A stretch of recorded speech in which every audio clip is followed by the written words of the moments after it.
And then I told that bitch.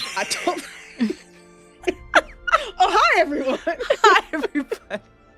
Oh my We're god. so messy, and I love it so much. We didn't Welcome even on in. see you over there.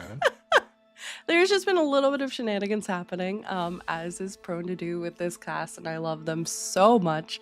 But welcome on in, everybody. Hi, I am your storyteller, and today moderator to help out with questions for our special Q&A episode as we do our season wrap up. I can't believe this season is done. It's wild. But yeah, she, her pronouns. Let's go around and just do some quick introductions. We'll do some rules for today, and then we'll dive into our questions. I'm going to popcorn it over to Maz. Hello, my name is Maz, or Megan. I am a voice actor, and I'm playing Ostani, who also has, well, not playing, but I do play Ostani, who also has the same pronouns as me, she, they. Wonderful. Let's popcorn over to Sin. Hi, I am Senior Resident Sunflower, person of the he, they variety, and this season I've been Blackstone, who is they, he, and Rory, who is he, him.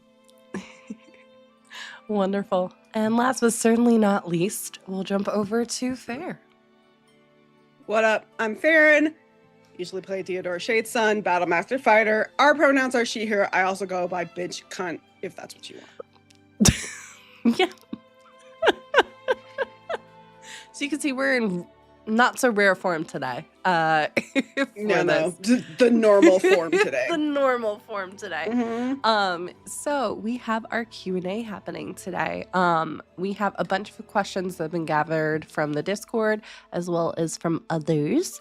But if you have questions, please go ahead and pop them into the Twitch chat. Just put question in front of it. And I will grab it, or a mod will poke me with it if I haven't grabbed it. But we do have a fair few questions, and if we don't get through everything today, maybe we'll hold a second one after this. We'll see. But yeah. So, general, wow, I almost knocked over my water. That was scary for a second. General content warnings for today is we will obviously be discussing season 4, but also probably the prior seasons too. So if you're not fully caught up, you might want to hold off on watching this until later. And yeah, I think that's relatively it, unless you all have anything to announce.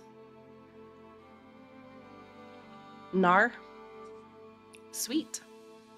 We will begin with our very first question, which actually comes from Sphinx. So, Sphinx says, there is a cookout happening. What is your character bringing or in charge of, and how many plates are they going to be taking away after? Okay, so first off, so boom. No, I'm kidding. Theodora is definitely in charge of bringing the meats. I also feel like she has grill dad energy, and so she will be also manning the grill. And she also like wakes up early as fuck to start smoking things. Like she starts smoking things the day before, you know? And I feel like she does have like super intense summer grill dad energy just at that barbecue. The grill dad apron. Yeah. Like, grill dad apron. She got the New Balances on. The shorts, the cargo shorts. Ever. mm-hmm. Yeah. Yep. Like, but bomb. That's just. And then everybody who comes out away with a plate, it turns into that, damn, that's tender guy, the one who's like, tendernism, yes. Because she don't fucking play with her food. So those are my thoughts. I love it. I can see that. I can definitely see that. Depending on who, but I think it would be both of them for this exact reason. Whether Blackstone or Rory, they would be tasked with bringing utility things, plates, cups, extra bags of ice. Blackstone, because Blackstone's just like, well, there are so many different things to do. What can I do to be helpful? And if you are at a cookout specifically, everybody has if you don't know what you're doing with this specific thing, don't touch it. Yep. So that's why Blackstone was asked to go and get dust materials. Because like, you're so sweet and so wanted to be helpful. We could use an extra bag of ice if you wouldn't mind. We could use some extra cups if you wouldn't mind doing that or whatever. Blackstone's the only one allowed to go get cups because everybody else, you got to bring something or you ain't eating. Yeah. You Right. won't eat what you bring. And if you bring everybody else, if you bring ice, that is your meal, baby. Because Blackstone is absolutely the person who is at the cookout because they're like close friends with the family. Mhm. And they're just like, go ahead and bring that baby on over to the house. Oh, wait. Oh, he can't be in the kitchen, baby, but he can bring some cups. He sure can. He sure can bring some cups. He can bring some Sprite over here. He can do that, right? Rory is like very specifically asked to bring things because they don't want him in the kitchen because Rory's going to be like, I saw this really neat recipe for something. It's like, no, this is not experiment time. You don't do that. Nope. Mm-mm, Nope. mm-mm. Not Rory. Like someone's gonna pull. Probably Deodora is gonna be like, Rory, hey, listen. I know that you don't understand the culture, and that's okay. I need you to hear me on this one. Times that I know that you do science and experimentation and all this other stuff with whatever like you do over there. We don't do that at cookouts, and we don't do that on holidays. Yeah, she turns into that. Like, you will she make turned into that. enemies. Don't experiment on Thanksgiving, Auntie, real fucking quick. Don't fuck up the mac and cheese. You know, fucked up the whole mac and cheese. Now, like, and Deodora did it because anybody else would be like real impatient. Deodora's just like, baby, they're just trying to be helpful. Let me go ahead and talk, like give you the auntie talk, the gentle auntie talk real quick. But it's just like, you only get one warning. If you try that in that kitchen, you will get hurt. Don't do it. Mhm. Go make I yourself. think Go at make least yourself a plate. Ostani would be the one to be like, "Oh, I'll take that from you," and then slowly slide it into the trash. Just like, Yo, Astani's the person. Astani's the person. Make sure nobody's bad food gets put on the buffet. she is definitely the one who decorates the table. Mhm. Everything has like organized. If there is appetizers, she makes like the honey caramelized carrots, and they're all in like that decorative, all the different color. Like she goes to the farmer's market and gets the different color carrots, and like she'll like decorate everything. And so when you bring something that especially if Deodora is going to be like that, like if those eyes start like closing in, I they'll see be the. like, I "Here, see I will the put it raisins on the in that table for macaroni you," and salad. no. I feel like no. those two would have that whole thing where they're making eye see the contact with raisins each and get other. rid of it. Mhm. Like, right? It's just like, Yeah. Deodora. It's like, wait, oh my God, what did you bring? And like loud enough for Deodora to hear so that whenever like, someone "You says brought something this and Deodora with gives that raisins? face. With Like- raisins. Like it's like What? I better get rid of this before Deodora murders you. Sidebar, I feel like the way that Astani has been described as dressed this season Mm. also gives the energy of people being like, oh, she's bougie. She's not going to be over here. And like, Astani looks like the kind of person who will absolutely be eating everything with their hands and be willing to be all messy and all of that other stuff. And just be like, we're here to I'm having a cultural moment. It's great. I'm having a wonderful time. And we'll be like, I can clean this up later. It's cool. Yeah, she I grew did up bring- in like the side of like I describe it as Nev, where she like grew up like on the like where there was food stalls and everyone was really like a small On the community. docks. She's from here. She just likes everything to look nice though. That's Yeah. it. Yes, that's all. Duality, Ma'am. bitch. I love that. I think that's And then great. she got barbecue sauce all over her face. Like she's like, she's appreciating everything. She will be the one to have like make sure that everybody has wipes like at the set table. Mm. I feel like she just would be like like ribs are I have this rule for ribs. You are meant to be messy with the ribs and then you get cleaned up. And I feel like she Yes. would be the same way. She's like, this is exactly what you're supposed to do. Yeah, 100%. I love it. That's great. Sounds a really good cookout now. I'm really craving barbecue now. So, wonderful. We have another question. This one's coming from Sleazy. Who's the ideal romantic partner for your character, and what kind of person do you think they would go for, if anyone? Because I'm pretty sure I have like a hardcore ace-coded character at this point. Like, I am an automaton. My whole thing is to be like, I am just like living for life purposes. I don't like, I have a character, I play one character who only kind of briefly like is like learning, Mm-hmm. how people work. Like someone gave them a mouse. It's like, you need this because it will teach you how to care for other living organic organisms, right? The other person is, I'm an academic from like 800 plus years ago who can't pass on to the afterlife. I don't know if me trying to be romantically engaged with somebody is a good idea. I'm married to a spreadsheet. Microsoft and honestly, That is and a honestly, shirt. you're in an automaton body, so you absolutely like could be like married to Excel. Now, Pretty like- much. Yeah. Now, yeah, you're right. You're right, actually. Yeah. It's not far off. Like, oh man.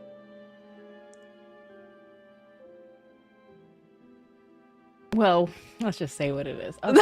So, for Ostani,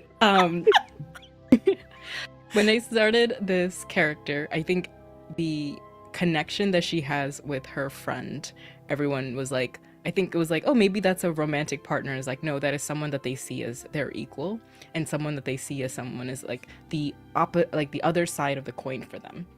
Mhm. And for Ostani, I think romance has never been part of her life. She's always been this independent person, straightforward. It's not that it's something that is essential. It's just she's busy. And if anyone is an ideal partner, it would be someone who is as loyal as Theodora, who says like, I will go where you go. That is just someone who just would be like, you're living this big full life. I am also living this big full life. We are going toward like the same direction. And Yeah. that is how Asani is.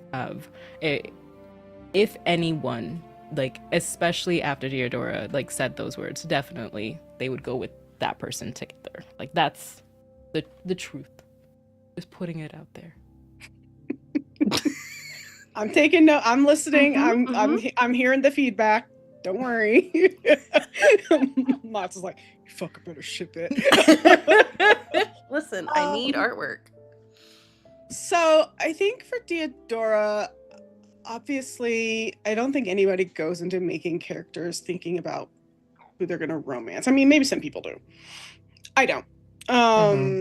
Because it's just the aceness of it all, and I think Theodora has been pretty firmly ace, but with like, you know, like not like a romantic or anything like that. She's had a few will they won't they's throughout the game. I do think though, like trying to think. I think, and this is like I do think that somebody like Astani is somebody that Theodora would gravitate toward because they come from similar backgrounds and similar like upbringings in like these like communal, like these communities where like everybody took care of each other, and like there was, even if they weren't like rich financially, they were rich in other ways. And just somebody who is like willing to sort of like understand that like she has this purpose right now and will go with her in that purpose or go along with her at that purpose, because they also see it as being like the right thing to do. So Theodora's just like, see, you saw me out here being a baddie and being busy and booked and stuff, and I need you to continue to understand that while we're in a relationship and respect it. And you know something? It's like one of those things where it's like she's not really thinking about relationships like that just because she just doesn't. Romance has never really been something that she's thought about. But if she like were to like find somebody, they would have to like understand like right now, like it's not that I don't have time for you, it's not that I don't care about you, but like there is this huge big picture right now that like if somebody doesn't do something about it, then there's like really no way that we'll be able to be together because the world's gonna fucking die, you know? So it's just like one of those things where it's like I think that they just need to like it has to be someone who will understand like that kind of ethic in her, and like either be there, both be there to balance her out, but also to support her in those things. Yeah. Makes sense to me. Oh So I my guess God. Theodora and Asani are gonna kiss. Wait. Hmm. So I'm pretty sure I'm gonna date both myself and everybody else here if you understand this I mean, particular only reference. if you ask me nicely, you can date me. Mm. I can be very nice. But also, I am going to say, is this giving Xena and Gabrielle? Ooh. Okay. You're Yep, okay. you're not dating yourself because we all understand the reference. We all just went immediately. Incredible. Maybe. Got it. Maybe. I mean. Follow-up question from Sleazy. Do you have a playlist for your character or name something that they have on their mixtape? Sleazy. Sleazy. Mr. Mir. You know damn well we have a Patreon and these playlists have been posted to that Patreon. Well, we have to get a Stani's, which Maz and I will talk about, but yeah, we do have. If we could just have a little bit of a close-up. Hey, everybody, this is a wonderful time for you to go Hey. to patreon.com/AmpistranoDND, where you will find a number of different lore bits about our characters, which $5 definitely $5 I think is the lowest tier, maybe. I don't actually remember. It is. I think, yeah, $5. You get, I think, everything. So I would say get into it. Now, I will say I did not make one for Rory, so I will tell you right now, Rory would have an album, and it would be Home by Odyssey. Ooh. Okay. Okay. I can see that. Let's see. One of the name something they have on their mixtape. Okay. Fun fact, one of the songs from that album is also on Blackstone's list, but Rory would just be the whole album. I'm gonna ask this specifically to, I know Fair, you're looking for a song. So first of all, I'm looking for my playlist because I have too many. Mood. Right, but has anything changed from the initial list you gave me back when I think you were like level 5? No, I tend not to remove things from the playlist. I just add on to it. Sure. So things have changed because more have been added to the playlist. Gotcha.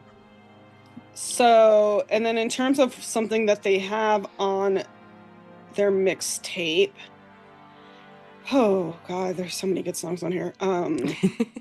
It's a good question.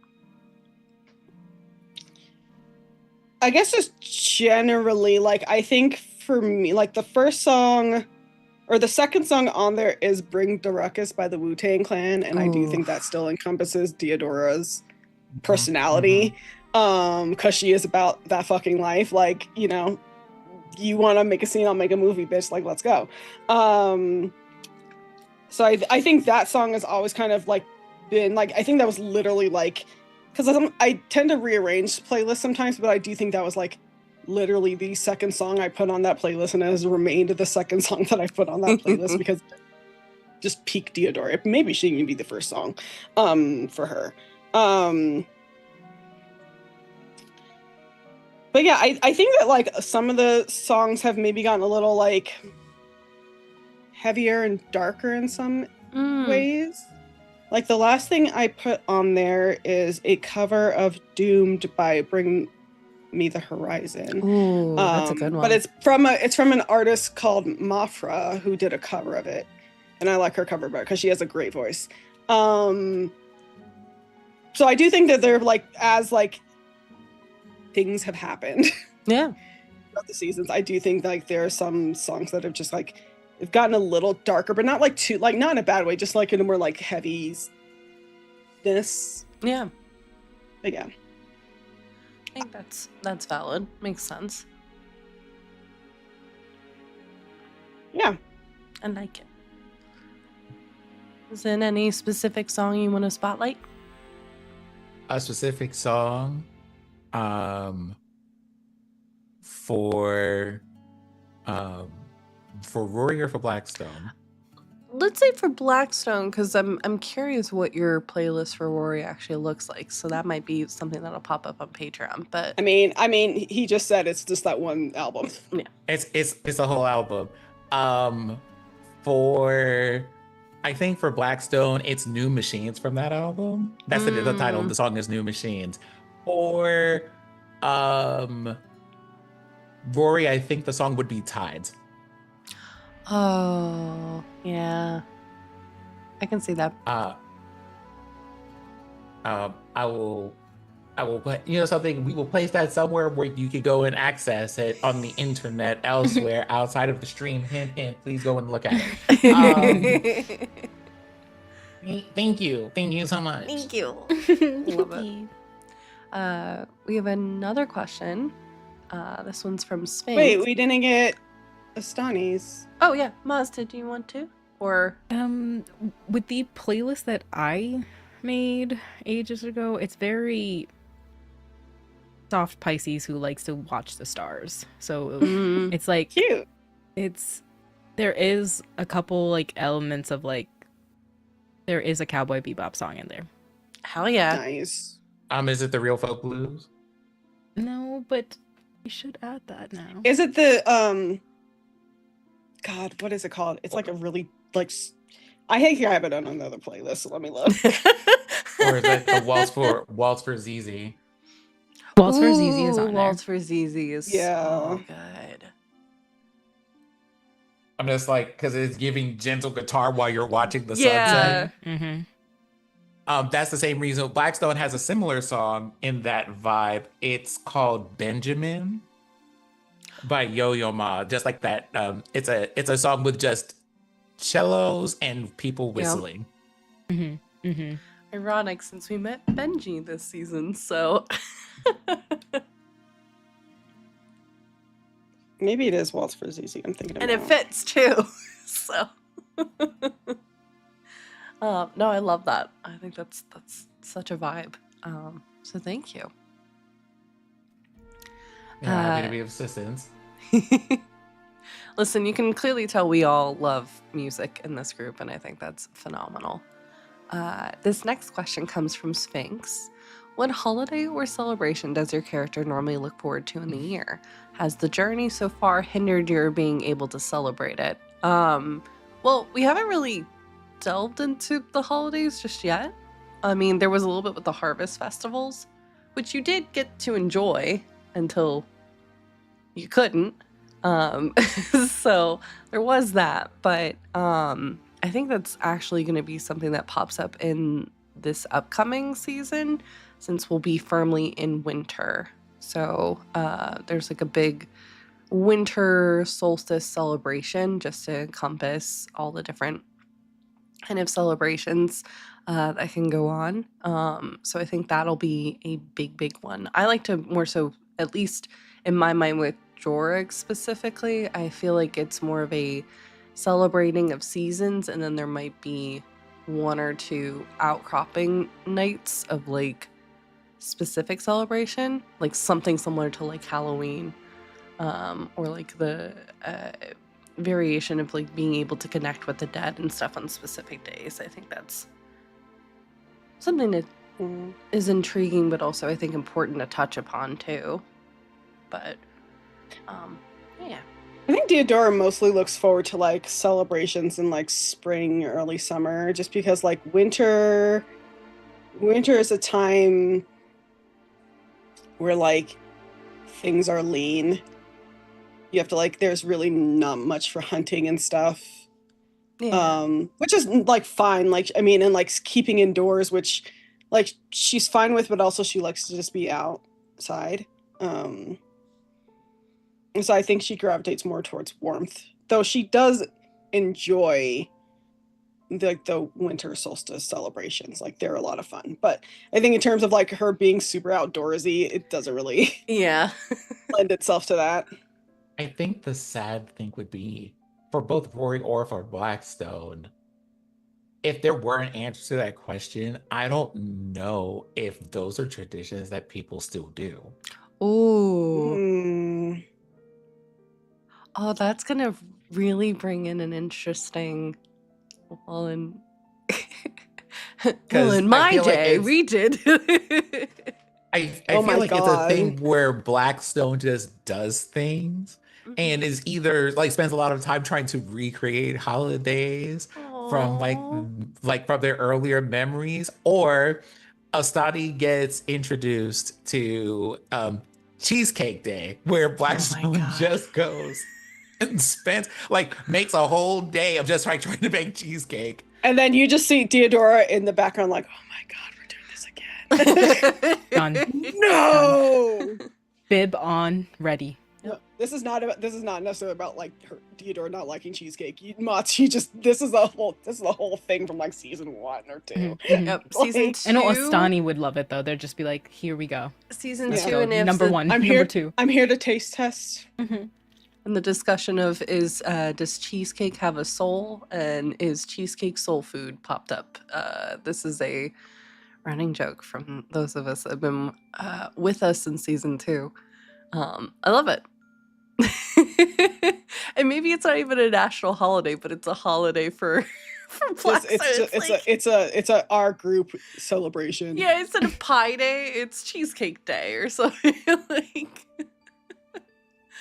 And maybe that's either Blackstone attempts to make cheesecake, or Blackstone goes on a hunt looking for things and says, "Hey everybody, we have to journey to this place. Why? No particular reason." And then you find out that it's a place that specializes in making cheesecakes. Like, that's just Blackstone finds places that specializes in cheesecakes and like invites the party to meet them there every year. In the background, you just see Jorks getting fucking destroyed. Well, the funny thing is, I think Tyneal would probably be the most like, oh, I want to hear about all of the holidays, because he's just such a nerdy science bro, wanting to know about all the things, even if it's a like not necessarily mundane holiday, but it's just one of those like Happy Leaf Day or something like that. Like, he would want to know. Oh my God, I would so celebrate Happy Leaf Day. Are you fucking kidding me? That's a day that I would absolutely be like, we better have a fucking off from work for this. I'm about to go find the nicest, crispest leaf, bitch. Yep, all the leaf piles. Oh my God, Theodora and Sparky could judge which leaf pile is the best to jump in. Aw. Mm-hmm. Just saying. Incredible. We can move on to the next question if everyone wants to. This one is Sure. from Dax. What was your favorite moment for season 4, and what do you think would be the highlight in your character's opinion? I have a favorite moment for each of you. Okay, why don't you tell us your favorite moment? My favorite and then moment. I can just piggyback off. My favorite moment for Rory / Blackstone was the shenanigans you pulled on Ferrero at the market. Oh my God. That Tea. was so much fun. And I loved that. That was like, it was a moment that I didn't know I needed, but then I did. So yes, totally needed like more of that, and I'm excited for the upcoming season with that. The moment with Astani, I have to go back to the interlude that we had at the very, very beginning, with you being chosen in character. I think that was really just one, hearing everybody's reactions and stuff to some of the tea that was popping off in the interlude, but two, just how well you locked in on Astani, and just knowing right then and there that this was going to be a really fantastic season. Yeah, I think that's it for personal ones for Astani, and then for Theodora, honestly, the final battle that we just had, you were just not taking shit, even though you were getting wrecked. But you, much like a tank, just kept coming. And like, I think that just speaks to both, and I've said this to you outside of game too, I think that speaks to not only Theodora, but I just think that speaks to you and your character of just like you're here, we're gonna solve this problem one way or another.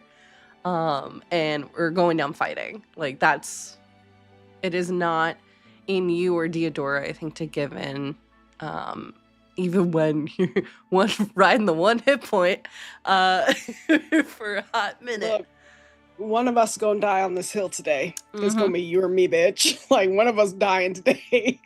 Yeah. I think for me, a highlight of this season, there were so many good moments this season. For me, I always think back to like literally the opening episode where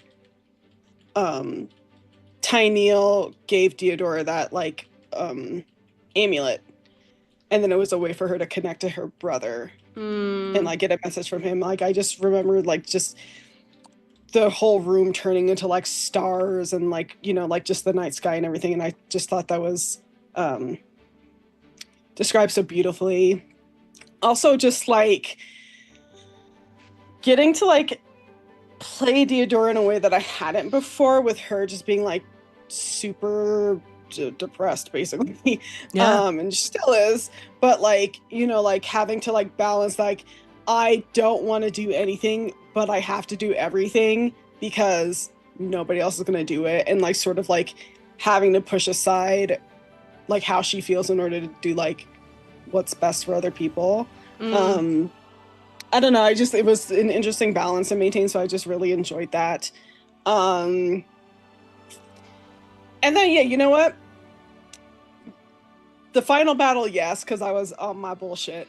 But I think for Deodora, because for her, that wasn't really like, it was something that she had to do. It wasn't really like, to her, it's not a big deal. Like, I have to do this. For Deodora, I think the highlight would be Verrero coming through talking his shit and then making him back the fuck off. Yeah. Because he couldn't keep up with everything that she was saying. Nope. So like I think for her that was a highlight, just because it was like basically her getting to say every intrusive thought that she's had being in Jorix this whole fucking time and be like, fuck these fucking people. Like, I can't, like, oh, you want to come here and talk shit, but where the fuck were you when people were actively dying, bitch? Like, what's good? So I think for her that was a highlight, because it was just like sticking it to authority and like kind of being able to like let out a lot of her frustrations on this one person who's clearly bad. Yeah. Agreed. Oh, I'm sorry, go ahead. I was gonna say highlights for Astani and Rory. I was gonna say, are we doing that for everybody in the group? We can. It's I just wanted to. Yeah. Okay, go for it. I definitely have an answer for the previous question too. Yeah, I kind of like getting everyone's opinions of best moments and stuff. So I think for it. Highlight for Rory for me. I did love the Verrero stuff, because that was just like, thank God, because Deodora, like, in my head was like foaming at the mouth, like, I want to just rip this motherfucker's throat out. But but she don't know that any of that happened. So for me, the highlight is the cube. You biting down, eating the cube, just because it was a moment of levity in a very serious like moment. And also just goes to show you that just because you're a scientist don't mean you smart, you know? Like, I just like, oh, I'm gonna experiment. It's like, bro, this is like, okay, Oppenheimer, fucking relax, all right? Like, goddamn. No, I just really love that moment with Rory. But I also loved like just generally throughout the season learning more about Blackstone's life in Jorix and like what Blackstone was up to with like the Orenthals and then this connection with the Death Blooms. I just really loved learning all of that, and then of course obviously Blackstone showing up at the end to be like, I know you fucking lying, bitch. Like, I know you fucking lying. Like, I was studying and then you came, you ruined my fucking flow. You were my focus, so now I have to beat your ass. So I love that. And then for Astani, that moment in Aries' home where you first felt the effects of like the spirits corruption stuff, like when you got touched and it like you kind of like went into yourself basically and had like that moment. I just thought it was like, I thought that Mods, you played it super well, but also just in the aftermath of it being like, with Rory being like, well, maybe we tell her to go home, and then Astani being like, no, I can handle this, I just need a fucking moment. Like, I just like, it's like every time we come across like an obstacle that Astani hasn't experienced before, it's like they just take a moment to process and then they're like, okay, let's keep going now. I got this. Like, and like it just makes her more determined to stop whatever it is that's going on instead of cowering like I think a lot of other people would rightfully do. So I've liked those moments where we see that like steel within Astani just like not backing down. And then obviously every time she's like, I just need a fucking snack. Like I just a little snack and then I'll be fine. Like it's like what do you mean you don't have we don't have a charcuterie board here? Yeah, just like I just need a little snack and then we can go on. It's like, no, bitch, go to sleep. Okay, go to sleep. We're not, a snack's not gonna help you. No, you can have a snack without food. No, you can have a snack, but then go to sleep. Like, you know, like we're not gonna snack and then leave the house. We're gonna snack and then sleep. So I just love those moments. And I'm looking forward to seeing more of those moments and like obviously seeing more of like everyone's character development, because I just am super invested in these story arcs. So but yeah, those are, oh, Jordan, highlight for you, bitch. All the combat was great, and even though I still feel a type of way about it, you killing my friends, plot twist I ain't see coming. So kudos to you. Thank you. I appreciate it. Go fuck yourself. Okay. Okay, I'm done now. I appreciate it. I will quickly go through mine really fast because I want to also answer the previous question. Yeah. I think for Astani, the holiday or celebration, there's not one. I think they would do each season solstice. Any kind of transformation, any kind of, you know, they're literally the watcher between life and death and that passage. So any kind of transformation between the seasons is something of celebration to them. They do sunset ceremonies, sunrise ceremonies. So that is they have some Scorpio in them. I know it. Anyway, but that is that is a lot of their favorite parts of the year. They probably do like reflection times during winter and like have like ceremonies where everyone writes their intentions out to the universe and they burn it out at the end of winter. And then in spring or summer, they would have like ceremonies where they embrace the warmth and brightness or some kind of like celebration that they do or practice or ritual.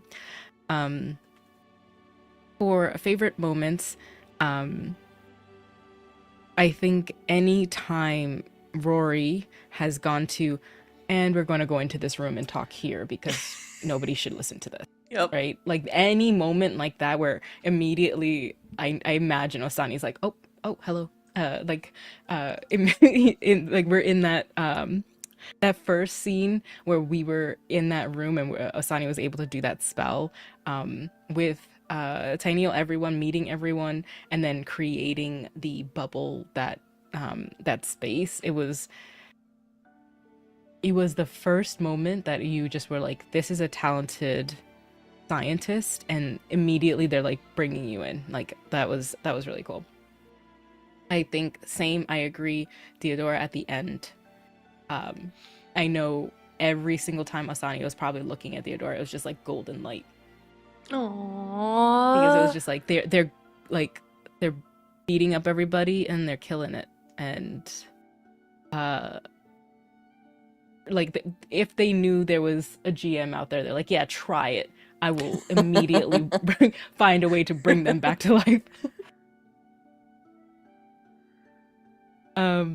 Yeah, I think also I've been so excited for the combat, and my favorite moment for season 4 is Jordan just being like, just wait. And then I was very much thrown for oh my god, this is incredible combat. So yeah, that was incredible. Jordan just like giving me hints, but also scaring me for like a good half of the season. I'm just like, where am I going? You're being helpful, and I don't know where to go. So that was really fun. I think with Osani, uh, I appreciate that. I think with Osani, I like to imagine her that she feels the feelings. If she is scared, she'll feel it. Like all of those things pass it with time. And so she just allows herself to be. So if she is scared and afraid, she knows that she can get through it because she has gone through worse. So if she doesn't know something is coming up and it happens, she may completely be true that Rory, when they're like, they might not be capable of it, but she will be capable of it, is how she thinks of it. Yeah. So I think any moment that I get to highlight that nature of hers, that she is someone who didn't choose the Temple District and the lady first. It was something that came after. She is a person who is like a much older and not this person who is like, you know, young and afraid of everything, but like she's just like, nope, I'm giving space for my emotions because I eventually became capable of being a cleric. I eventually became capable of being a watcher and a keeper, or maybe a keeper, you know, like that kind of like chosen by the lady. Yeah. So it's just this like, it will happen for me because I did do it before. Agreed. So I would say the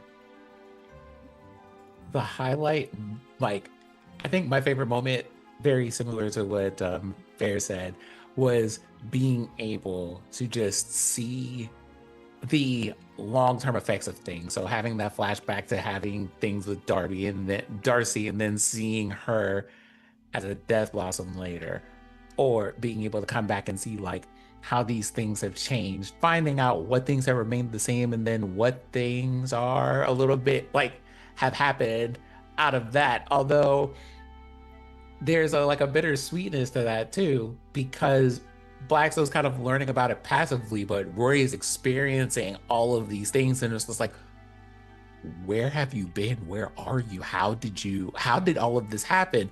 Although what is killing me aside is how is everybody just talking to this automaton and has not yet clicked yet that this is clearly not this person. They're just like, it's very Clark Kent, yeah, with glasses versus Superman, and being like, oh no, these are two completely different people and it's fine. It's kind of like, y'all need to up your security or something, right? So there's that. I'm sorry, I just read that in the chat. Never mind. I'm gonna hush. My character's favorite moment, my favorite moment in character as Rory, definitely chewing cubes. That doesn't surprise me. Now, right, I'm usually a person like both as a player and in the case of Rory as a character, you have like a lot of, there's like logic, there's structure, we're strategizing, we're planning, we're probably overthinking a little bit for a lot of things.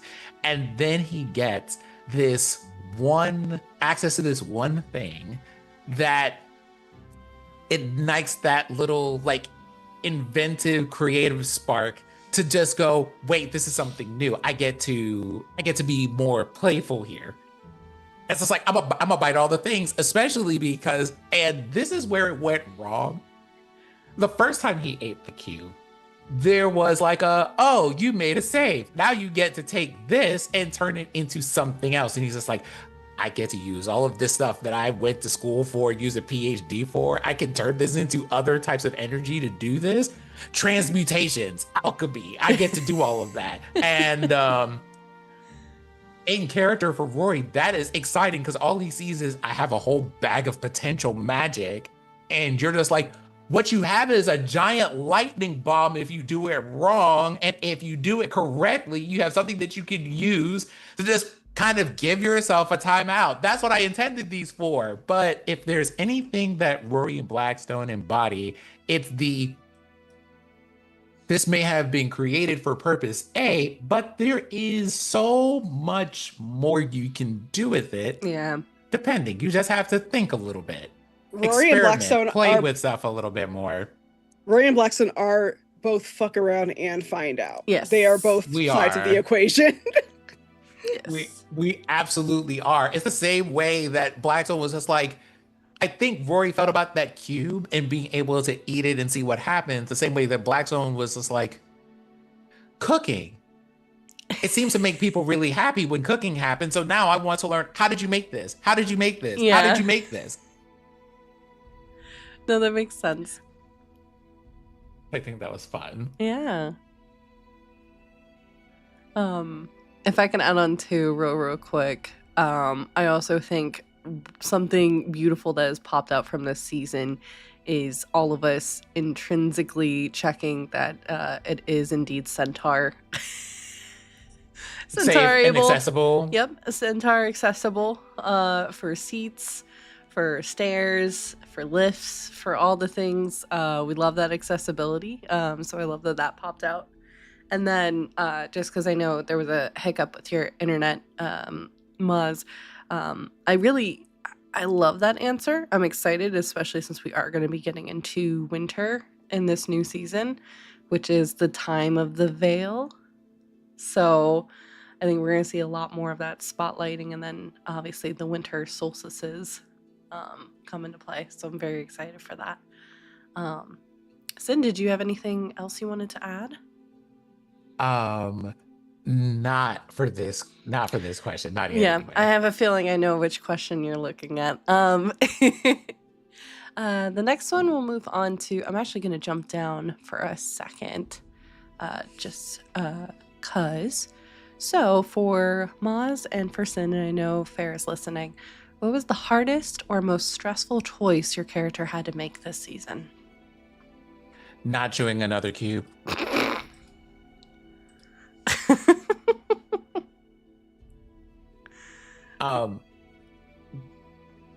I think there was that one, and also I think it's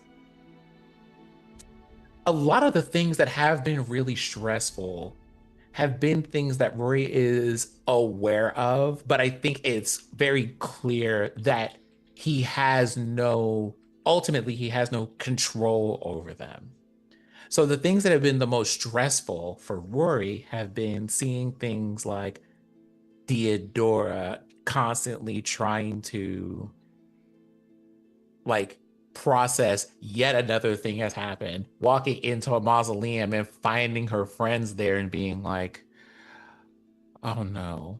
Or, things with Kara and having to be like, so somebody has to explain this to Osani because I just went in there.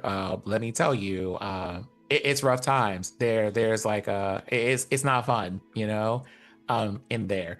And having to do all of that and feeling that a combination of I don't know what to do, and in Rory's case, how involved to be. One of the things that was established at the beginning of the season, right, is that Rory is just kind of here to pilot this body that Blackstone is in and watch out for Blackstone's friends while they're doing stuff. But the more Rory finds out about the world, the harder it's going to be, I think, in the future for him to have to step back from that and let Blackstone drive.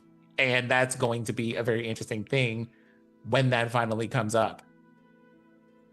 So it's how involved do I get? Because I might not be able to see this thing all the way through in an active way whatsoever. Right. It's interesting. Very Doctor Who of him, honestly. Yeah. Definitely second that. What about you, Maz or Farrah?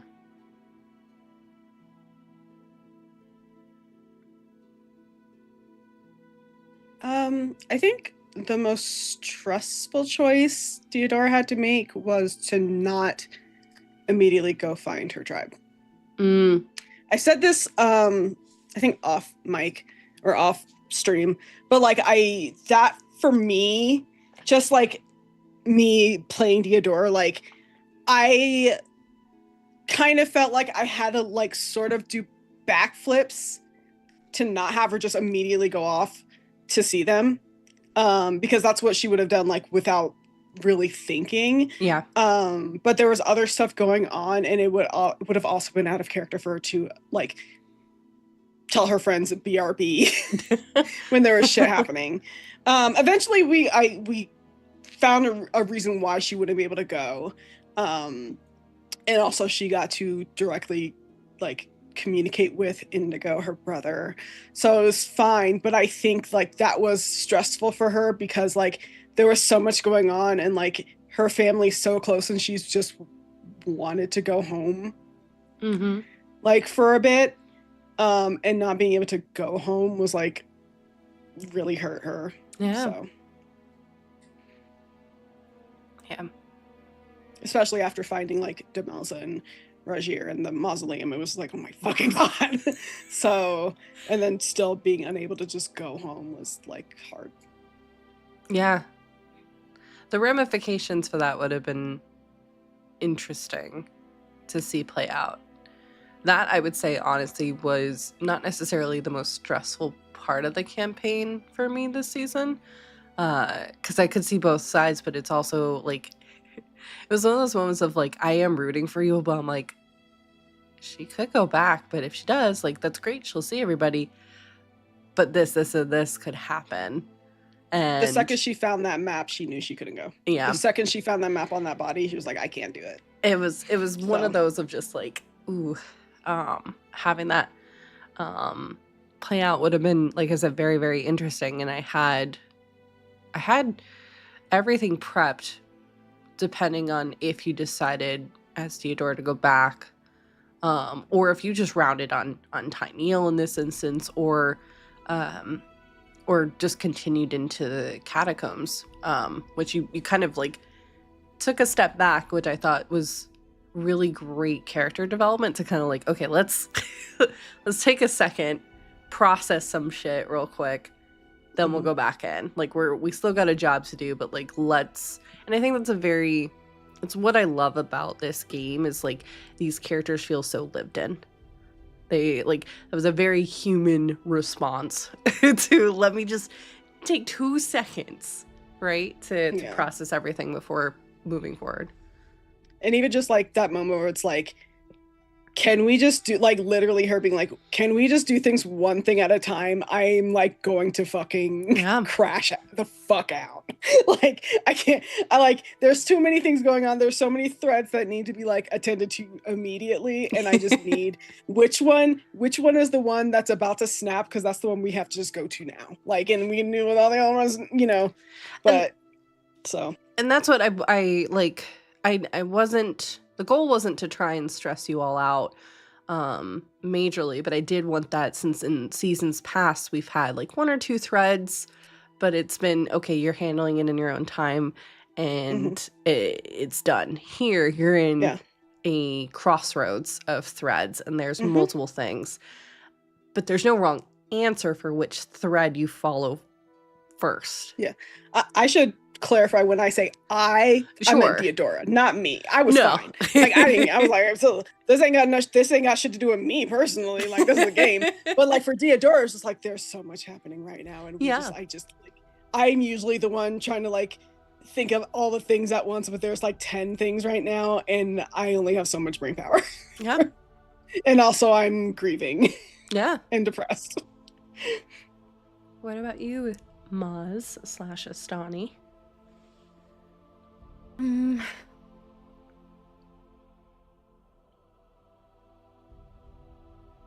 Could you come back to me because my tummy hurts? Okay. Well, we will move on to the next question then, and then if it pops into your mind, we can jump back. Hey, do we want to do this one? Which one? The one I have. Yeah, you're just pointing. You're just pointing. I have no idea like which one you're pointing to, my love. I think it's the one that your cursor's next to. This one. No, I just highlighted. Oh, I can't see the highlight. Mm-mm. I can't see the highlights either. Oh, okay. I was What gonna number? do I don't the have- question 8. Well, you know what? We don't have editing access, so that's probably why. That might be why. Here, that question, because we can do that now. Okay. So watching the shenanigans with Ferrero and you all was wild.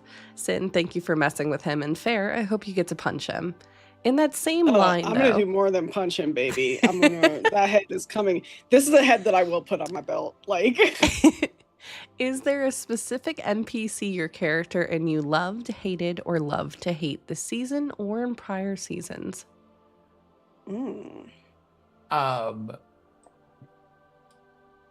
I think there is a lot of them have been, I guess, a bit all over, but if I had to pick a person from the like category, I think the most immediate like was Benjamin, the one that I ended up liking, but it took a moment to grow on me because they were more of a gray character, was Greenwich.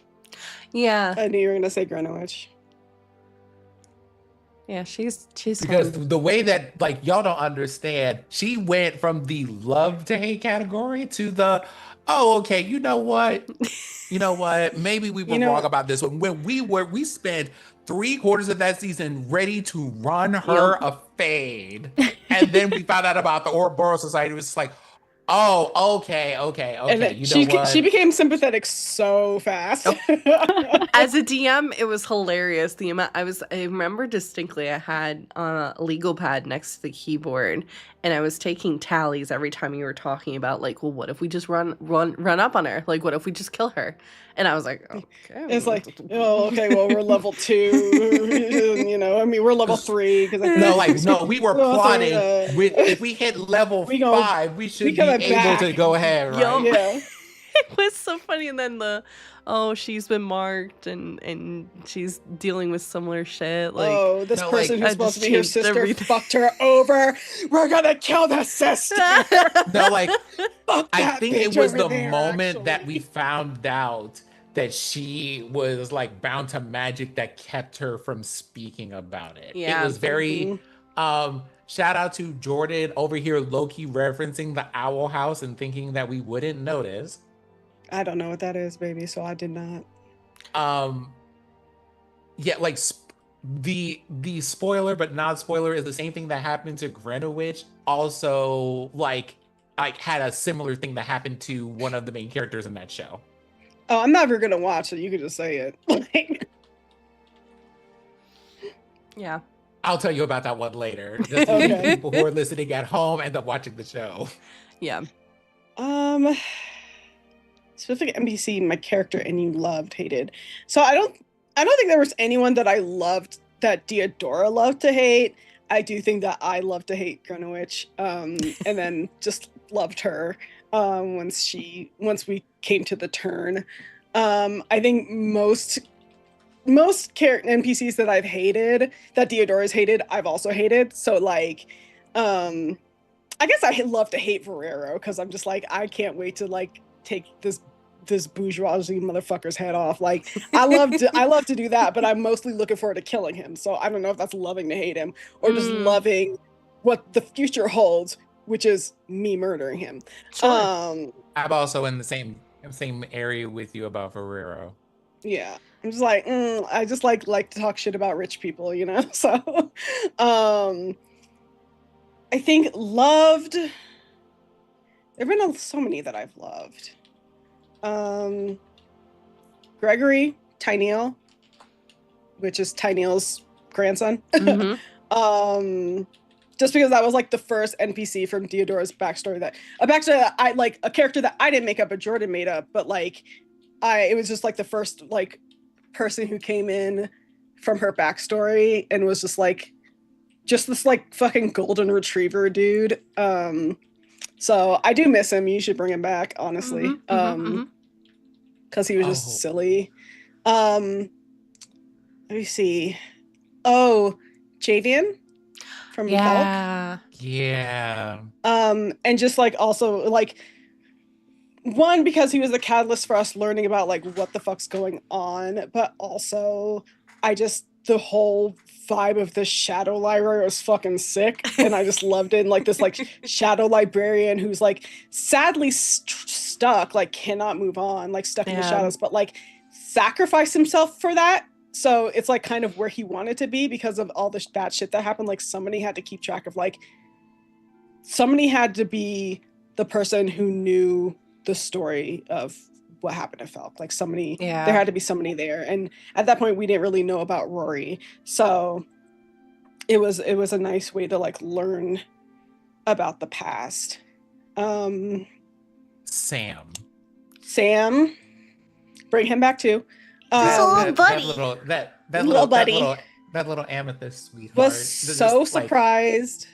Sorry, go ahead.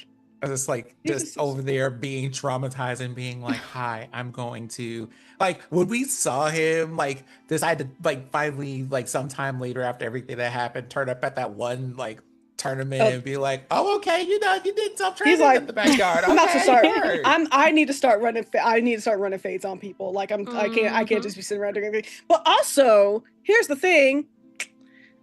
From a criminal family, and we have never gotten into that. Like it's been talked about in one shots, kind of. But like, I was just like, it's one of those things where it's like he was very sweet. I understand why he did not become your DMPC, because when he was introduced, there were too many PCs. But I'm like, I mean, we would love to have a little buddy companion. It could either be Gregory or it could be Sam. Those are your two options.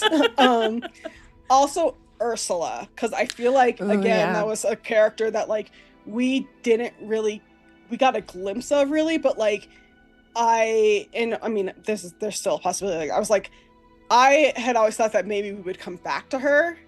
I hope because you do. She had like there's just all this stuff going on with her, and she had like Aureus Pearl and everything like that, and it was just like, again, just another thread that like I would like to follow up on at some point, because I do think that she was interesting. But yeah, those are my NPC loves.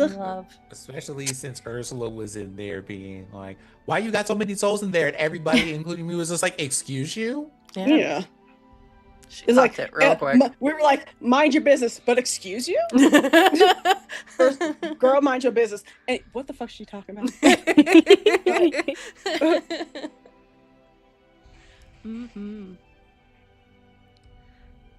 So that's me. No, I love it. Oh, and obviously, sorry, Tyneal, granddaddy Tyneal. Obviously, love, Indigo, love.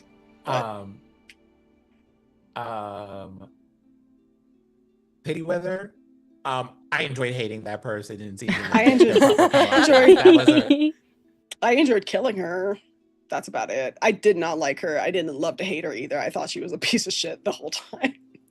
Like it's just one of those other people that we fought that are bad guys. I think is like Varero is going to feel like that, where you're just like,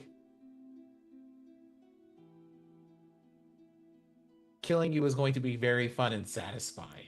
I think for me, if I could jump in on that, and I know I've talked about it before, Pithyweather's deceit happening in the opening monologue of the whole campaign, when we were setting the scene too, like that still is like one of my favorite moments, at least, of like, hey, you can weave as a storyteller, you can weave that stuff in, and it can be so like such a small nuanced kind of idea or thought, and then have huge amplifications down the line. It's one of my favorite moments. I didn't even remember that happened, to be honest with you, and I probably didn't remember that. I probably didn't remember that opening monologue by session 2. I'm gonna be real with you, because I just no memory, bitch. So was not clocked by me.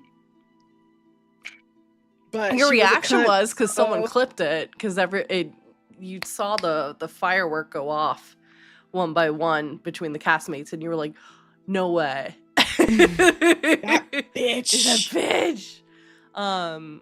I'll say for me, to give Maz a little bit more time too, I'm going to limit myself to just this season because there are so many NPCs that I love, and truthfully, Fair and Sin have named the vast majority of them.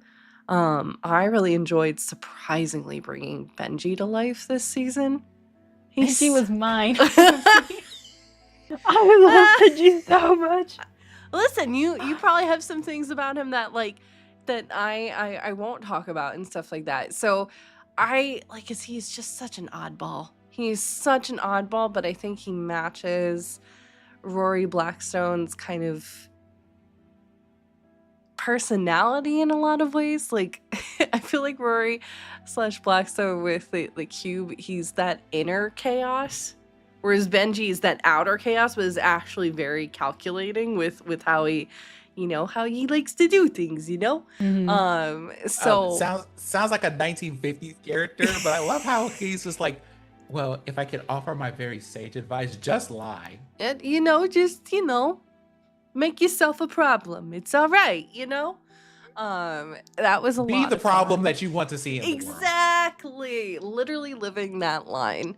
That was a lot of fun bringing him to life. And I think too, I really enjoyed doing the champion stuff with Deodora, the armor specifically. That essentially, I view that as like an NPC in itself because it holds so many different memories, and I really love that Deodora's kind of taken on this weaver kind of position of weaving those stories into her armor.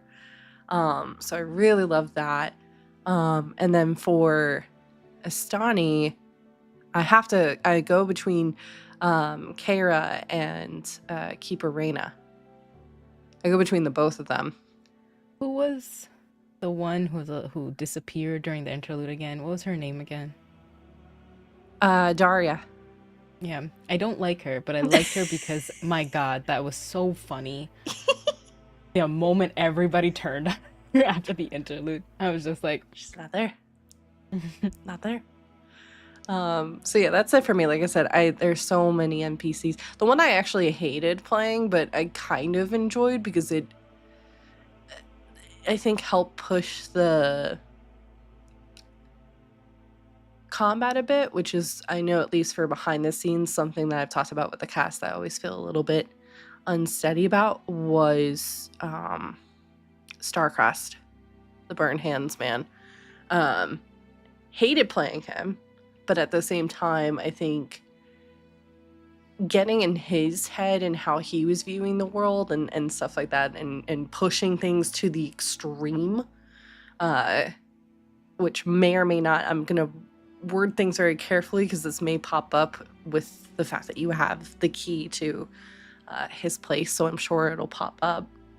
But that was really, really interesting. And to play that very differently than how I play it, Verero, for instance. Yeah, it was one of those of like, ooh, I hate it. She only hated it because she couldn't keep up with all the insults I was flinging her way. No. I was spitting Kendrick Lamar level bars, and she was Drake can't keep up for her life. Also, I do want to kind of pivot back just briefly to a previous question about like our favorite moments, because I meant to talk about the armor and stuff, and then I got sidetracked. But the armor, just like that whole attunement process stuff, loved that moment. I loved it. That was so good, and it was like, again, very interesting way for like us to like to flavor how alignment works in this world. And I just like hearing all these stories and stuff. I'm saying this on stream so you remember when you go back to edit it. Send me the stories that I've learned so far. Yep. I got you. And thank you. All right, got you. I'm done. Maz. yes. Sorry, I'm trying to take. Take your time. I think because we're at this one, right?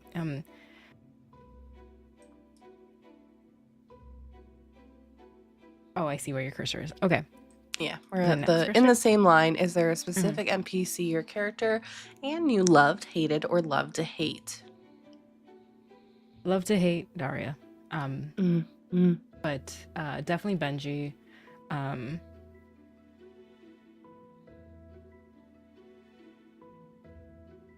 The entire scene where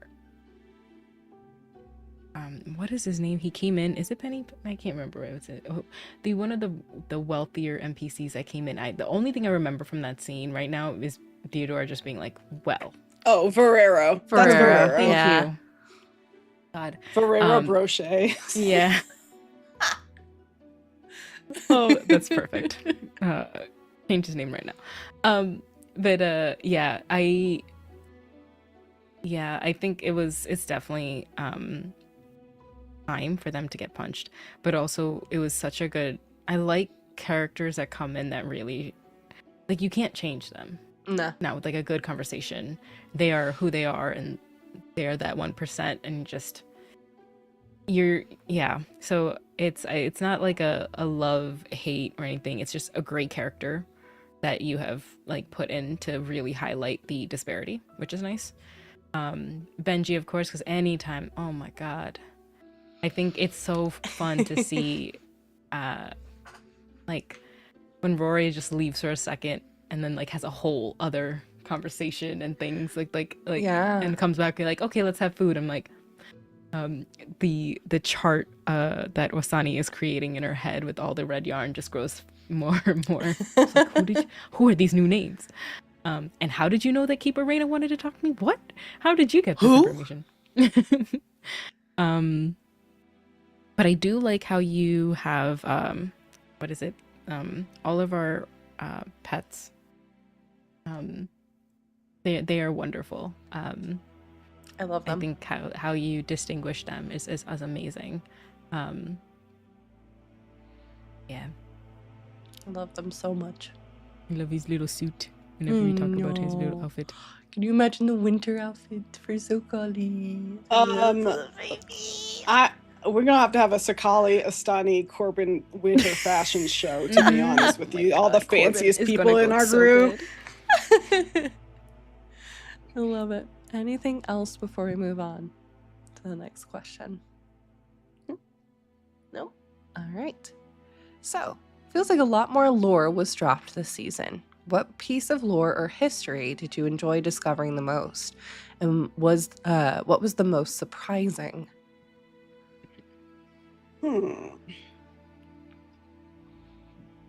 I'll start because I kind of just talked about this.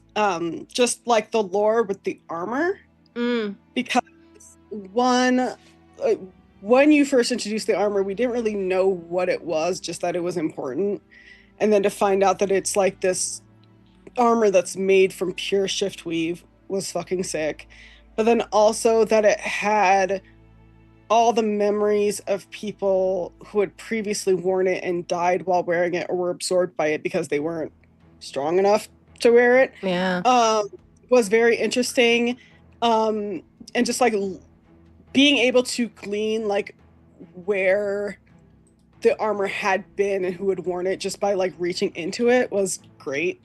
Especially because like fucking Dixarian popped right back up. So it was just like, oh, this motherfucker again. But like seeing like all the people who had like tried to combat him in the past, and perhaps like learning about more people in the future to see exactly like what they did and where, I don't want to say where they went wrong, but that's the only way I can think of, like how they failed in order to come up with a way to finally defeat him and this organization. So I really liked that lore. Smaller piece of lore that I really enjoyed was learning about Tyneel's ancestor. Yeah. Because I just wasn't expecting that at all. Like I thought it was just like, I thought I was just doing like fucking around, to be honest with you. Like my, like, you know, it's just like, okay, yeah, let's go find your body. Like, what's good? Like, that's fine. Let's go do that. And then I like find these items from like centuries past that are just been preserved down here, and learning about this or what little I could learn about this person, I really liked that little detail. It was just a lot of fun to me. So I've learned with this group, since you all are very curious and I love it, it's best to just have information at the ready. I'm gonna be honest, like probably about 90% of the time it doesn't get used, but it's there in case you decide to go back or have questions later. And that, like I said in our off-screen kind of chat, I loved that was an unexpected moment, because I truthfully didn't think you were gonna be like, oh, I want to go, where's your body? Sure, let's go find Let's it. go find it. It's like, you want to go see where my body Where is? I It's like, died? sure. I will also say, if there's stuff that we don't come to, you can always just move it to a different location. I Just usually saying. do, but some of the cases, like for instance, the ancestor with this specific one, couldn't move it with how intrinsically it was. Yeah. Kind of, but most of the time, Yeah. I do typically, if I'm able to. Like, I'll be honest, there are entire sections of the catacombs you've already gone through that were actually part of the Unitel back in season 2 that I moved. Okay. So it just, because it still fit, it still worked within the narrative, and I didn't feel like it was copying, and then I was still able to make some changes and adjustments so it fit nicely within the catacombs. But yeah, I think too, even if it was direct, like copying, it would make sense for it to be similar, just because it's the same motherfuckers. yeah. But yeah, that to me, like, just the lore of the armor, learning like about like all like the past like shift weavens who'd worn it, and just Tiny's ancestor. I don't know, that like really touched me for some reason. I just really liked it, because it was like something that was a little inconsequential, but I like things that are kind of inconsequential sometimes. Same. So that's me. Sin, Moz. I think anything with the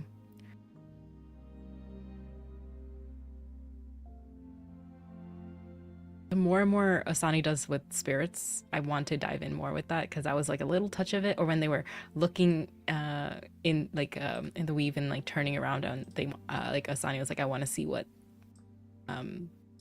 Deodora and Rory look like. Those little bits of information is something I'm really curious about, and I want to see more about. I want to do that pierce the veil spell again so bad, because just like it's such an enticing thing of like, I know Asani's like, what if I just open the door? So that to me is a fun little bit of lore. And then anything with Rory's background, I'm just like, yeah, there's a lot there. How about you, Sin? So the gentlest way I can put this is, but what? Why is everybody like in critical condition or dead? Be like, well, where's this person? You know, like they're a zombie at the moment. Yeah. Okay, well, where's this person that I kind of like left doing like a little bit of paperwork at the office? Last time I saw them was at Night Watch. Yeah, they're kind of this like slowly being siphoned off by like this giant eldritch entity in another dimension. You know, I was wondering if I could meet the person who was responsible for taking care of Black Soda all those years ago, and hopefully it's kind of like we may have implied very heavily that they were just off screen, a whole wizard. And it's like, what? And then do you want to clarify that, Sin? Because I don't think anyone beyond you actually knows that. So. Oh, you said it on stream. Yeah, Point Staff, whatever his name is. Yeah. That guy. You're just kind of like the person who is just kind of like, hey Thea, is that you? Because that's his dog. Right, but no one else. That's what I'm saying. I don't remember if you've shared that detail before that Point Staff had a dog named Thea. So that's why it was really interesting when that happened, because you were the only one that clocked it in their group. And then even the comments that I've gotten on some of our stuff after that, they were like, well, why was Sid reacting in such a big way? So that's what I was like, do you want to share? Like, we'll get to that at the beginning of the next season, which hopefully you will be here for. Stay tuned. Thank you so much. But the way that I went to my lore notes and went with all the other stuff happening this season, let me make sure I haven't referenced this.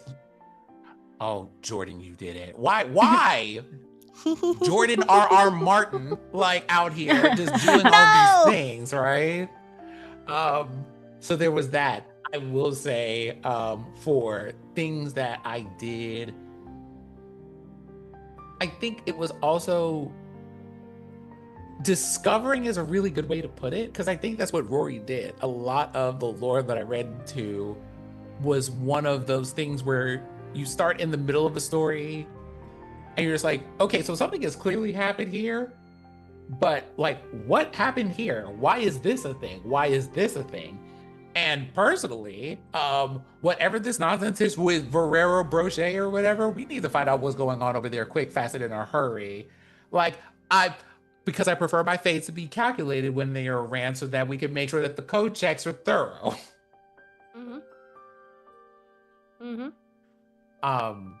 Also finding out, the thing with Darcy, that was really cool.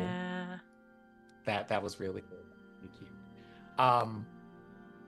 Just kind of like roaming through like the cities and seeing like, here's what's happening with the things, like just how the city functions and where people live and all of that other stuff was really cool too.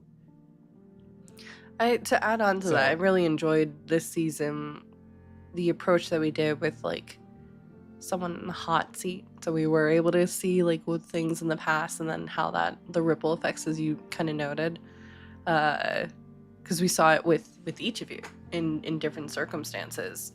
Stani with the soldier that she saved and the child that she rescued from the burning farm, and then obviously Deodora's friends, and then even with Rory, stuff with the yes, with Darcy, but obviously too with the organization, which showed, I think, good and bad present.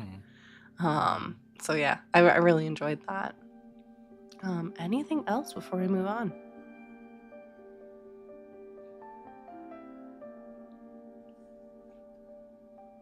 Oh, I guess also that like learning that Tyneal has people outside of the city, or whatever it is that we discovered over there, being like, "Hey, Tyneal, we like the family history stuff. We're gonna have to come back and talk to you about this because did you know that this is all back here?" Oh, I mean, you're talking about Allegris, right? Yeah. Theodora knew about Allegris. Theodora's been to Allegris.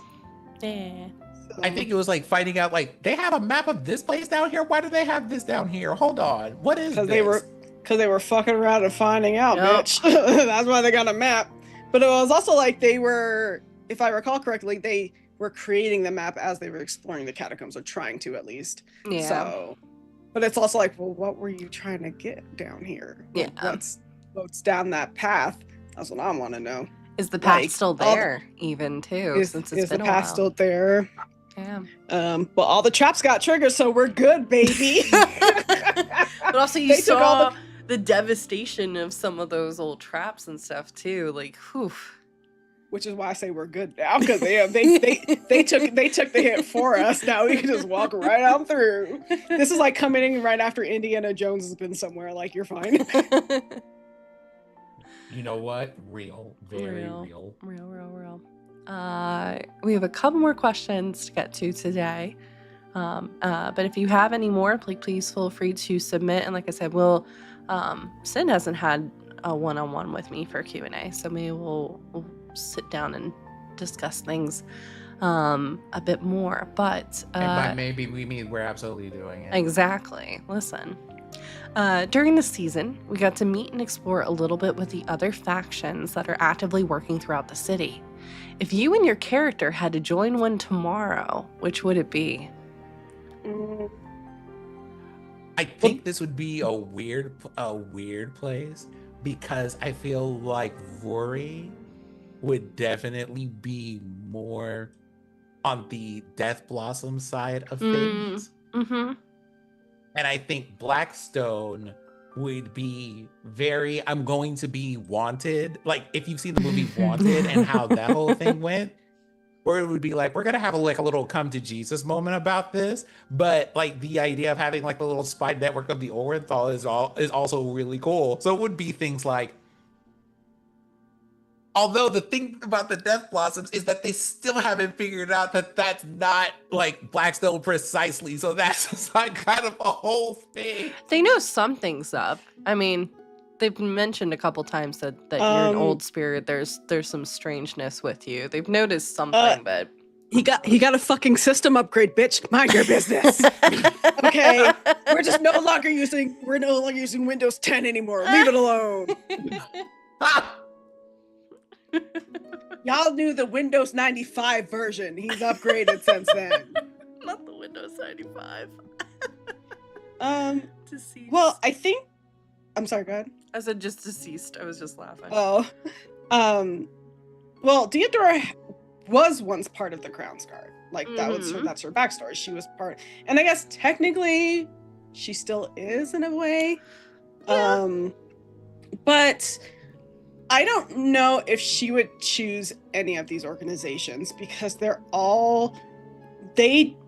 none of them really see nuance, and that bothers her. Like the whole thing with like before Darcy and Osiris showed up in the big battle, them being like, well, we can't help, blah blah blah, like I wish we could. It was like, are you fucking kidding me right now? Like that was kind of shit just really bothers her. And like I think part of what bothered her about being in the Crown's Guard was like the rigidity of the rules and like and having to like follow law instead of doing what's right. And that really bothers her. And like what also bothers her between the Orenthals and the Death Blooms is like they're just like, you guys have the same fucking goal. Like, why are we fighting? What is this bullshit? Like, this is so like people are dying, Kim, and y'all are out here squabbling over some fucking over some fucking corridors.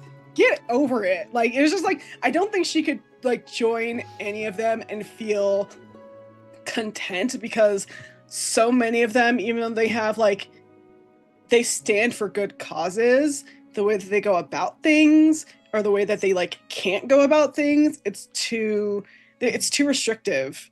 And she's just kind of like, I need to do what's right in the moment. I don't want to go through all this red tape and shit just to help somebody. They're gonna be like, you needed to form a committee for okay, bitch. You know what? Yeah, exactly. She's a free agent always, I think, because she needs just to be able to act and not have to wait around for somebody to tell her what to do. Yeah. Especially when it's something like people, like, again, like if people's lives are at risk, I have to sit there and wait for orders. And if I don't wait for those orders, I get in trouble. Eat my ass. Eat my whole ass. Agreed there. How about you, Maz? Ostani wouldn't. I think they chose the Temple District for a reason, and knowing fully like where they came from. I think the nuance is the very reason why is like, and also there's a reason why she had that transformation from being a healer to a cleric and following the lady. So yeah, she's very stuck in that. Like that was a necessary part of her arc. So unless that happened, yes, she would be like, I can see it. Like, is there a person, a reason, a principle why into Death, like all the different ones? Yeah. So that's why, like, I just don't. She'll just be like, oh, wonderful, and like they provide like a membership form, and she's like, oh no, thank you. It was nice for the tour. I'm just college touring right now. we literally came to this timeshare meeting for the free mimosas, boo boo, but I literally imagine her just like, this is nice, could I have another? Yeah. We came for the gifts and the snacks. And which one would you all join as you, not your characters? Dora and I have the same thought process. So I figured as much, fair. Like as a person looking at all of these, I think I personally land in about the same place that Deodora lands. Like, yeah,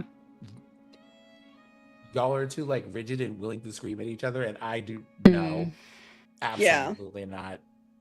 Which is like, it's literally like watching watching like John, the way Dems that lose the fucking plot over and over again, and it's like, are you fucking? I'm out. I can't do this shit no more. Fuck no, it. like, it is the way that, so respectfully, the way that I have considered multiple times being like, what if I just stepped out of social media altogether because y'all are, I can't do it. Well, and that's how I think- feel about real life, you know? Yeah, Like, well, and I think that was an interesting theme for this season, right? Because that's the reason like Tyneal couldn't do half the shit that you all were doing, is because he's so far up. So he also has people looking at him to be that example. He finds ways for that wiggle room, but he is stuck in a box, and I'm gonna tell you, he hates it. But well, I mean, Oh no way! He hates it. Oh my god, that didn't come across at all ever. Oh my This one time. God. But I mean, also on a very real note about that kind of being locked in place and having to be ever so careful about things is kind of why he's in the position that he is. Yeah. Because there are people who, like you have people like Guerrero, where it's kind of like, you have to be mindful of the optics and the way that you come across with all this other stuff. Diodora doesn't have to do that shit. Yeah. And so she could just be like, I will punch you in the face. Black doesn't have to worry about it. So you run got yourself offended. face, bitch. You want it? Like, I heard you ordered smoke today. I'm here to deliver it. So like I can do that with like Phantasmal Force because I don't work for anybody. So like I don't work for anybody who's related to this. Diodora was like, I just walked into town and you look like a little bitch, so I'm gonna treat you like one, and you go in and give you the fade you ordered, right? Asadi's just kind of like, well, in the interest of the people of Jorix, on a spiritual level, I have to run you a physical fade. You know, like, right? Like that's how that works. Yeah. In interest of the people, destructive wave, bitch. Yeah. Boom. We done. Can't do this shit with you. I ain't playing with you. But Tyneal can't do that because he has to be worried about how other people perceive him when he does things. Yeah. Especially when he's being painted in such a negative light too. He has to be very careful and keeping. Because I'm sorry. No, go because on. otherwise he loses his position. He can't help anybody. Exactly. So it's like one of those like Charybdis and Scylla situations where you're like stuck, and it's like, you know what? I ain't got that problem. I'm gonna kick that monster directly in the fucking teeth, bitch, and I'm gonna swim right across that goddamn whirlpool just to beat somebody's ass. So here we go. Yeah. I got my dog. I got my homies. Let's fuck shit up. I love it. Mots, would you join a group? Yeah, if you did, which one? If I did, honestly, it would be to leave it in a cool way. It would be the Crown's Guard, and I would do it in like, this is a mockery of the crown, and throw my like cape and sword, and like I'll take it up, like just like in Game of Thrones, where like take it out, like take out my sword, and just be like, I could run all of you through, but I won't because y'all are bitches, and then just like throws us melt it with the others, like I know exactly which moment you're talking about. Yeah. That it's one of my favorite moments of all time. Oh my god. And I would want to be like prime, like they would think that I was like can't do it because I'd be like 56. I'm like, try me. He rips his cloak off and he literally like looks ready nice to take curly on, like white hair. People. Yep. I am a knight. I refuse. No. Oh, it's one of my favorite moments. Oh, so good. I could see you doing that. The Scorpio energy that you have. Yes. 1,000%. I love that. Incredible. The battle in the catacombs was scary, but so good. Jordan, how are you feeling post almost disintegration? Also, how dare you? And players, how are you feeling with what happened? Is Jordan going to D&D jail? I will be honest, and I told the cast this as soon as the stream cut. I was shaking. I was terrified. Obviously, I'm rooting for the players, but I'm never gonna pull back my punches. And I had a very rough idea of where Diodora's hit points were, but I had no idea at all. So the fact that it came down to 2 dice rolls for that, terrifying. This was also like, I've had the disintegrate spell used on me before. I have not, minus in BG3, I have never used it in tabletop before. So it was a lot of like, I think if you watch back the VOD, like you see me scrolling and rereading that spell as much as possible. And then just really getting into Starcrest's head, and it was like, yeah, she's been like wailing on him, doing a ridiculous amount of damage, and he's annoyed. He wants to get under Blackstone's skin too, because like he wants to be fighting Blackstone and doing this. And here is this little gnat in his face, essentially, like causing problems. And meanwhile, Blackstone is hiding, still doing damage, but he's hiding. So it was very much that. I loved it. It was like a denial that was happening. But yeah, he was just like, fuck it. I'm gonna just wreck you. So it was scary, but wild. I think I said this. I might have said this on stream, but I definitely said it off stream, where like I almost made a joke. Because in that moment when I did my little roll to see how much damage I can reduce, and it was just what, and I was gonna like, I almost made a joke like, watch Jordan roll my exact HP and watch this one hit point save me. I thought that in my head as you were rolling the damage, and I thought about saying it out loud, but I didn't, because I'm like, don't jinx it. And then it turned out to be that's exactly what fucking happened. I felt like a god, bitch. It was like, wild. And this motherfucker just got scared. He's like, I used to use my highest level spell, and this bitch still ain't dead. She looked rough, but she's still alive. Like, I just gotta run, I think.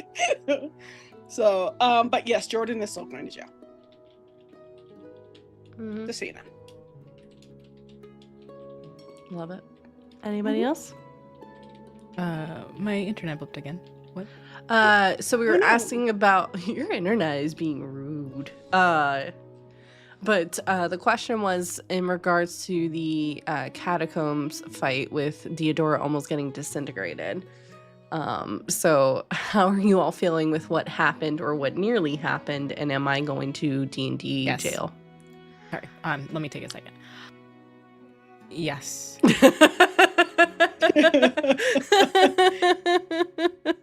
Peanut in all caps, the disintegrate scared the shit out of me. It did. Jordan, you don't even get to pass go, bitch. You're just going directly to jail. No $200. Like, I've heard of this, and all I kept thinking was like, what? There's nothing. What? Do we need a wish spell? And that was it. So my thought at the end was just like, Jordan, if this happens, the next overlay is just D&D jail, like over your video. I love it. Okay, actually, this next question, if everyone wants to move on, Sin, unless you have anything you want to add. I will say, post-disintegration was one of those things where I, as a character, constantly had in the background, I have a nuclear button, and I'm trying to avoid trying to push the nuclear button. No, it was not chewing a cube. I know what it was. You're gonna gamble some of your spirit points for a fucking spell slot, bitch, like you've been doing. Like when we say it wasn't going to be a spell slot, it was going to be the spell slot. I know. I truthfully thought you were going to go nuclear. No, I just spent the whole thing being like, no, I just spent the whole time looking at my desk like, Jordan can feel Sin breathing down their neck in the DMs like, oh fuck. What did I do? But what did I do? Is Jordan going to D&D jail? Maximum security. Solitary confinement, bitch. So she could think about what the fuck she did. No, I was, like I said, worst case scenario, and I was like, Rory built Blackstone with a self-destruct button, essentially. So I was terrified something like that was going to happen. Truthfully, and then it would have been, God, us Donnie trying to get everybody back again. That's what I was terrified Yeah, of. it'll just be a one player campaign because I've already said if Theodora dies, I'm not coming back. So that's what I was afraid of. Incredible. Astani. The reveal of casting life transference on Theodora was very emotional. What pushed Astani to make that choice? I think after they had seen within Theodora's soul and like the truth of their spirit, I think it was a gamble of it, like whether it was friendship or future love. Who knows? Who knows? Whatever it was a leap of faith of just whatever they have went through, the grief that they're going through that they haven't shared about at the time when they put the glyph of warding. It was just a leap of faith, a gamble on this person, so that if something were to happen to them, they had a second chance to finish what they came out to do. Love it. Yeah, that moment still gives me chills thinking about it. I love it. Fucking stop, bro. I mean, I cried on stream. I'm a bad bitch. Leave me alone. No, I'm still not over that reveal just because, again, it was just one of those things that I didn't expect. Like, for some reason, like, I didn't think about life transference, but I just was like, oh, maybe it's probably like a thunder wave or something like that in there. And for it to be, no, I'm going to sacrifice health so you live. Yeah. Crazy work, but I love it. Sorry, don't mean to, wild work. Appreciate it. But I'll do it again. But I thought that it really just spoke to Astani's character in that moment, that reveal. Like just in general, I always thought like the action of putting the glyph of warding on Theodora's soul was incredible. Like something that I pretty much think about every time we go on stream. I'm like, oh yeah, like they're gonna fucking spell on me, bitch. I got insurance policy on me, bitch. Plot armor, bitch. But to learn that it was life transference, I just think that it really speaks to Astani's character about like how she sees the world and other people, and I just really thought it was very beautiful. Agreed. This next question comes from Sphinx. If your character could ask a question of anyone else's character, what would it be? A question you've always wanted them to answer. I will remind everyone, if you want to hold off, because this may pop up in the next season, you're more than welcome to. But yeah.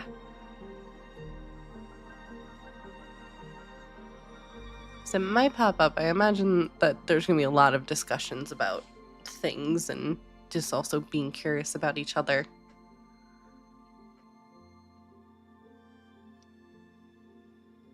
I think for Blackstone and or Rory, they've lived so long. I think Theodora would just ask them what their favorite memory is.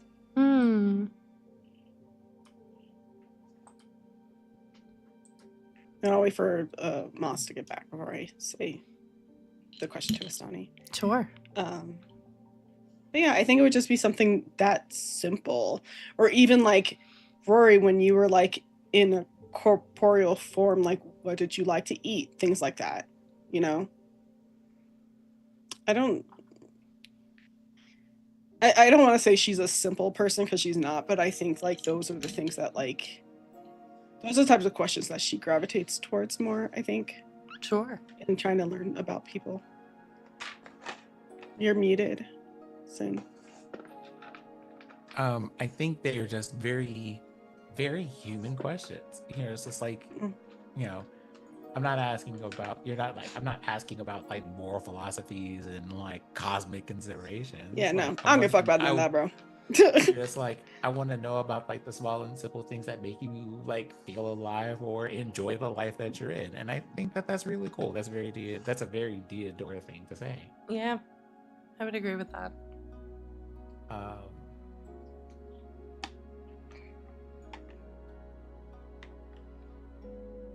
There are so many questions. And I think here's the thing. The one question that I think Rory most wanted to ask is the question that they asked in the previous episode, which is like, what does it feel like to have his like literal just history speak to you? Yeah.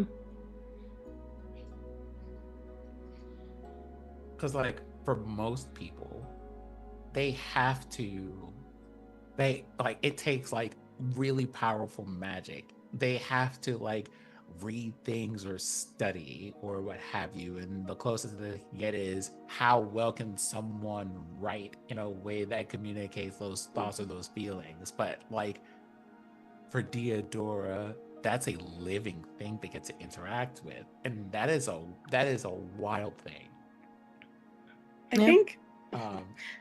I think too, I know that you're speaking specifically about the shift weave, but like I just had this thought as Diodora where like you like, what is it like to have history actually speak to you? And it's like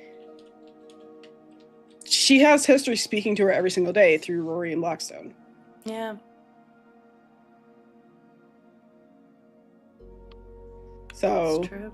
I think she sees it on multiple levels where it's like, yes, there's this physical feeling of like the shadows, but then also there's this person that I've met and have become friends with who has lived through the annals of history and knows so much and still wants to learn, which I think she really appreciates about them.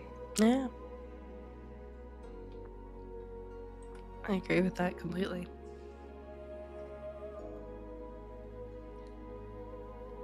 I think to embody. Oh, go on. I feel like there's a part of this where Rory and Blackstone both feel like, I hate that I have to make this reference now knowing what I know, but we're going to set that aside for a second. Feels like Hob from the Sandman series. Oh, okay. Yeah.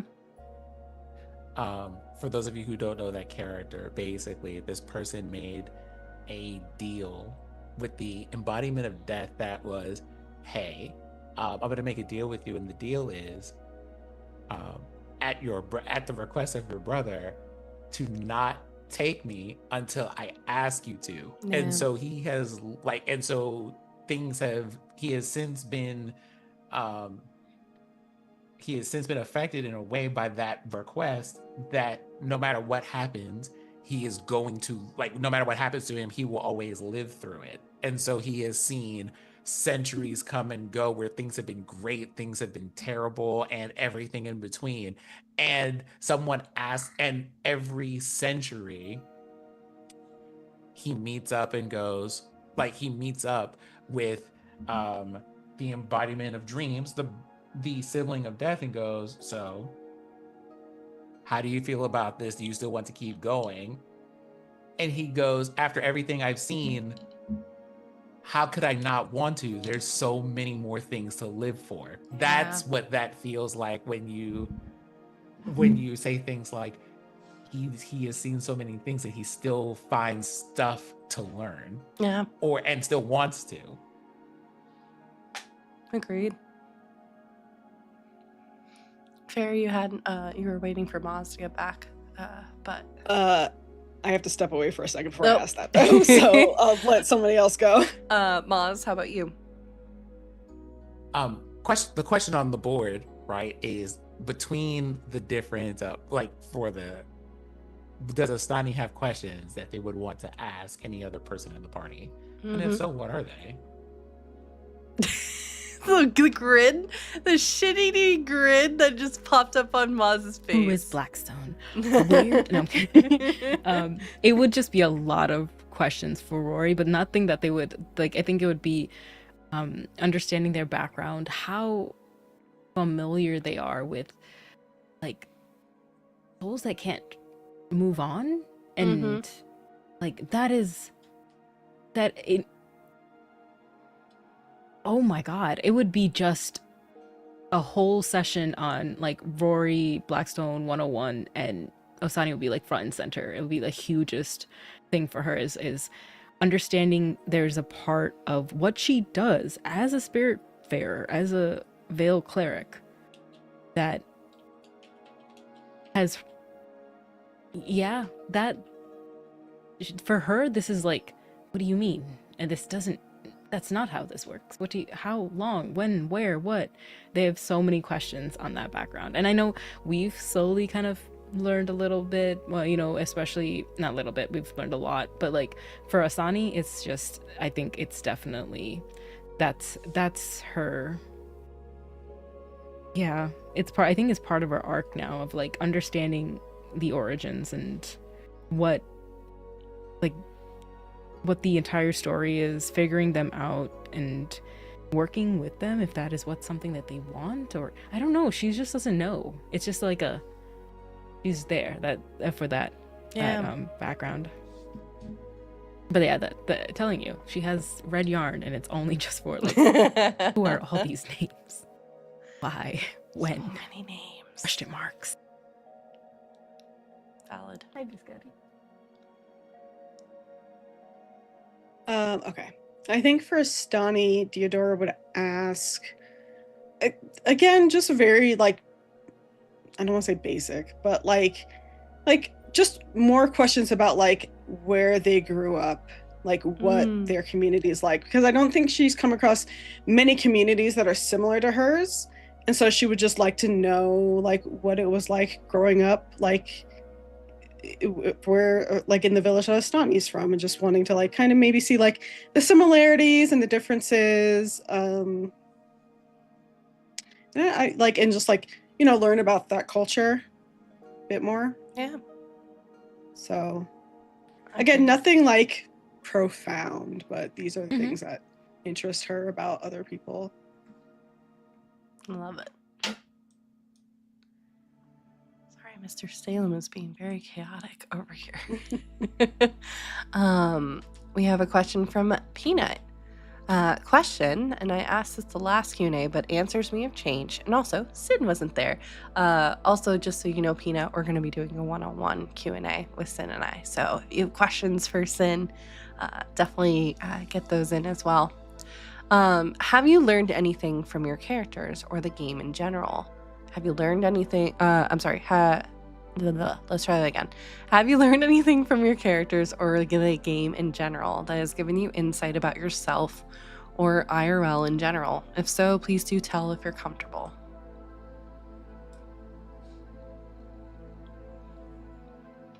I don't know if I would say that I learned something about myself as a character, but I have learned something very interesting about how my character comes across to people and how the way I played them resonates. That has been intriguing.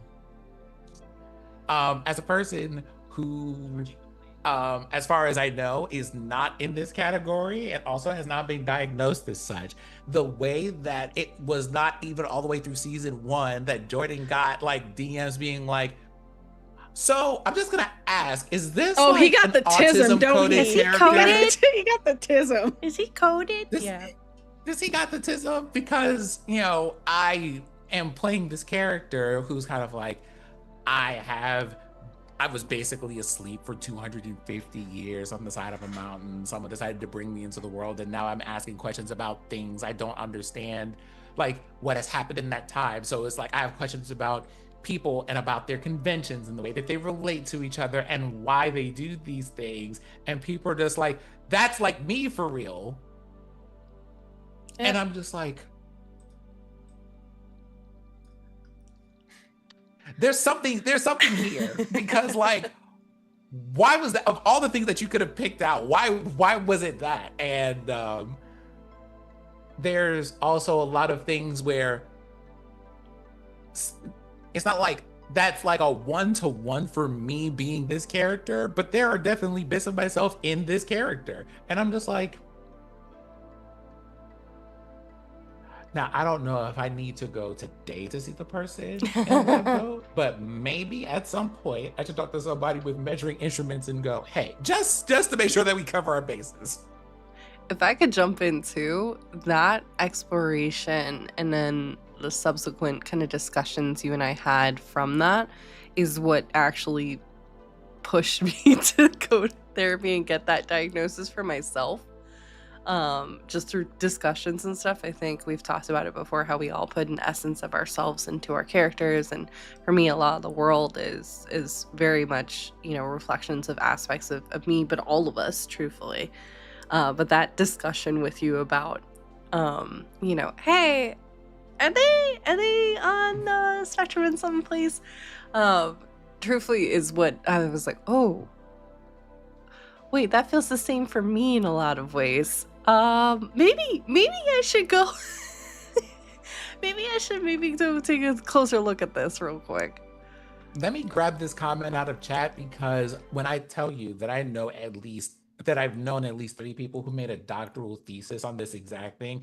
Excuse me, doctor and or professional of some kind. I have played D&D and I have questions. Like, you went and you sat in this character and went, oh, I'm just doing this for the lulz or for the giggles. And you're just like, wait, you know, I have decided to play a character that doesn't, me, right? I've decided to play a character that doesn't have a romantic interest. And now it's a,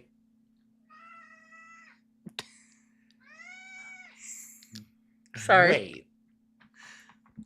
Salem was answering on my end. I don't know if you heard that, but you said wait, and he goes immediately. 10 out of 10 no-nos. We love cats. But also being like, right, like just like oh wait, and like that is a thing. That is a thing. People will be playing games, sometimes not knowing what they might find out, and sometimes being very sure of what they're trying to find out, and are just like, this felt so normal and natural to play in this game. I might have to take that out on a test drive in real life and be like, oh no. Yeah, that's true. He's being such a menace right now. If I disappear, it's because of him. I'm gonna be frank. I don't remember what I said last time. That's valid. For this question. So maybe my answer is the same. Maybe it's different. I don't fucking know. I don't know if I've learned anything about myself through this game, just because, again, to Jordan's point, we all put pieces of ourselves into our characters, whether we do it subconsciously or not. I simply think that, like, playing Diodora just kind of solidified to me what kind of fuck shit I'm not going to tolerate. But I was always not going to tolerate it. But at least, like, here, this gives me a platform to express that. And also tell a story where, like, I can actively do something about these things, whereas like there's so many things that are happening in this world where like there's only so much that you can do, and that's very disheartening. Like, can't even think about it for too long, otherwise it just like puts me back in the depressies, and I'm already there, bitch. So like I don't know how much further I can even fucking go, but still. Yeah. But I think that this is like kind of an outlet for me to be able to like tell a story where like I can affect things in ways that mean I wish that I could in real life. Yeah. So, but that's what, like, yeah, I don't think learned anything about myself really, or even about the game too much, because I'm a freak and I knew the game. I've just solidified how I rules lawyer for good, and by for good I mean against the DM at all times. That's me. Love it. Maz, anything?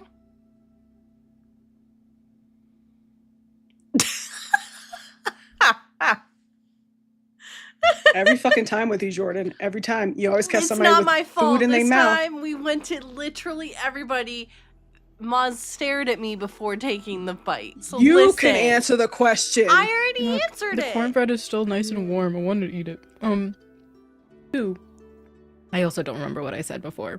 I wish I did. I wish I could go back and remember, but I think yeah, I think resilience with Ostani. Mhm. I can see that. Yeah.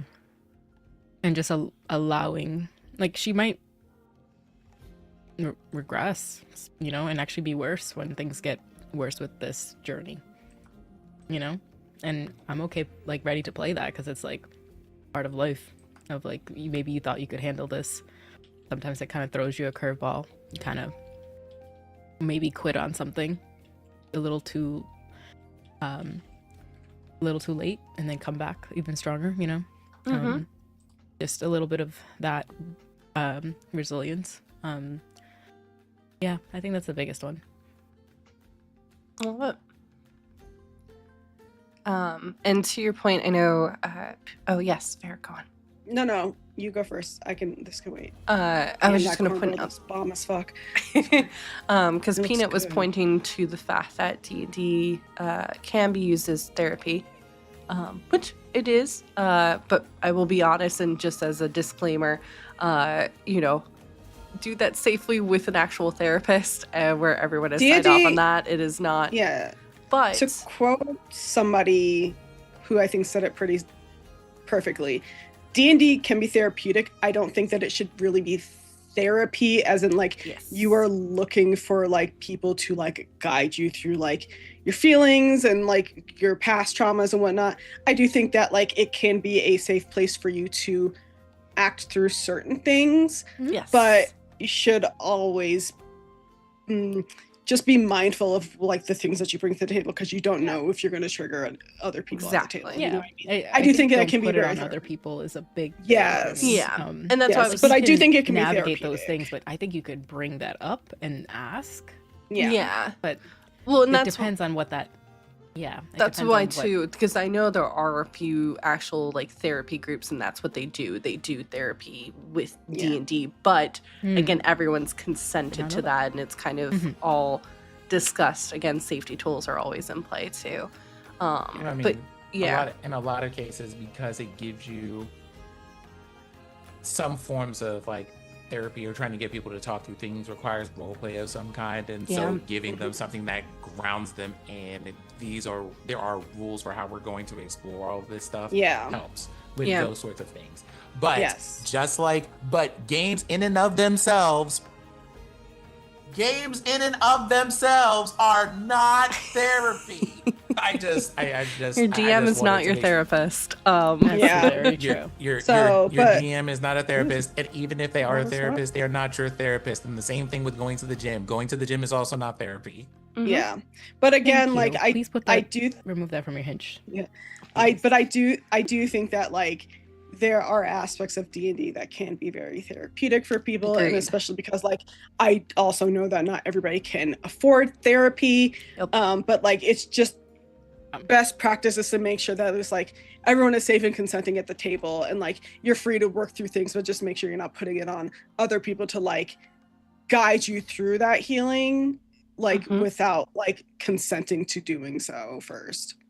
So No, I agree. But it's a really good. I mean, too. I think through this game and playing this game with wonderful people, and also collaborating, like getting Pandora this season to help out with like the overlays, and you know, Maz and I are talking about like lore stuff as well, and even poking like Nally to do artwork and stuff like that. Like being able to communicate a little bit better, because I think I didn't realize how much I struggled with communicating actually, in a lot of aspects. But also just this game has taught me too, like, heck, what being ace was, truthfully. I think one of my favorite moments, I think it's from season 2. No, it was season 2 with Theodora. The moment we were messaging backstage of like, wait, is Gregory flirting with Theodora? Is that how?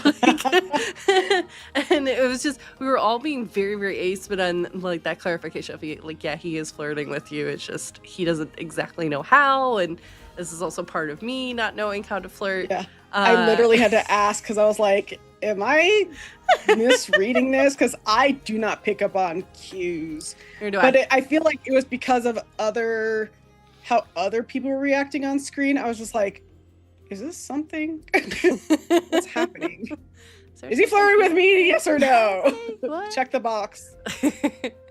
So I definitely think that this, game as a whole is great. And I feel like to everyone's point, and I think we've talked about it a lot backstage for this season, especially, just there's a lot of shit happening in the world. And I think we saw a lot of similar real life instances come into the game and having the ability to do something about it in game, whereas in real life we're not able to. That can be very therapeutic.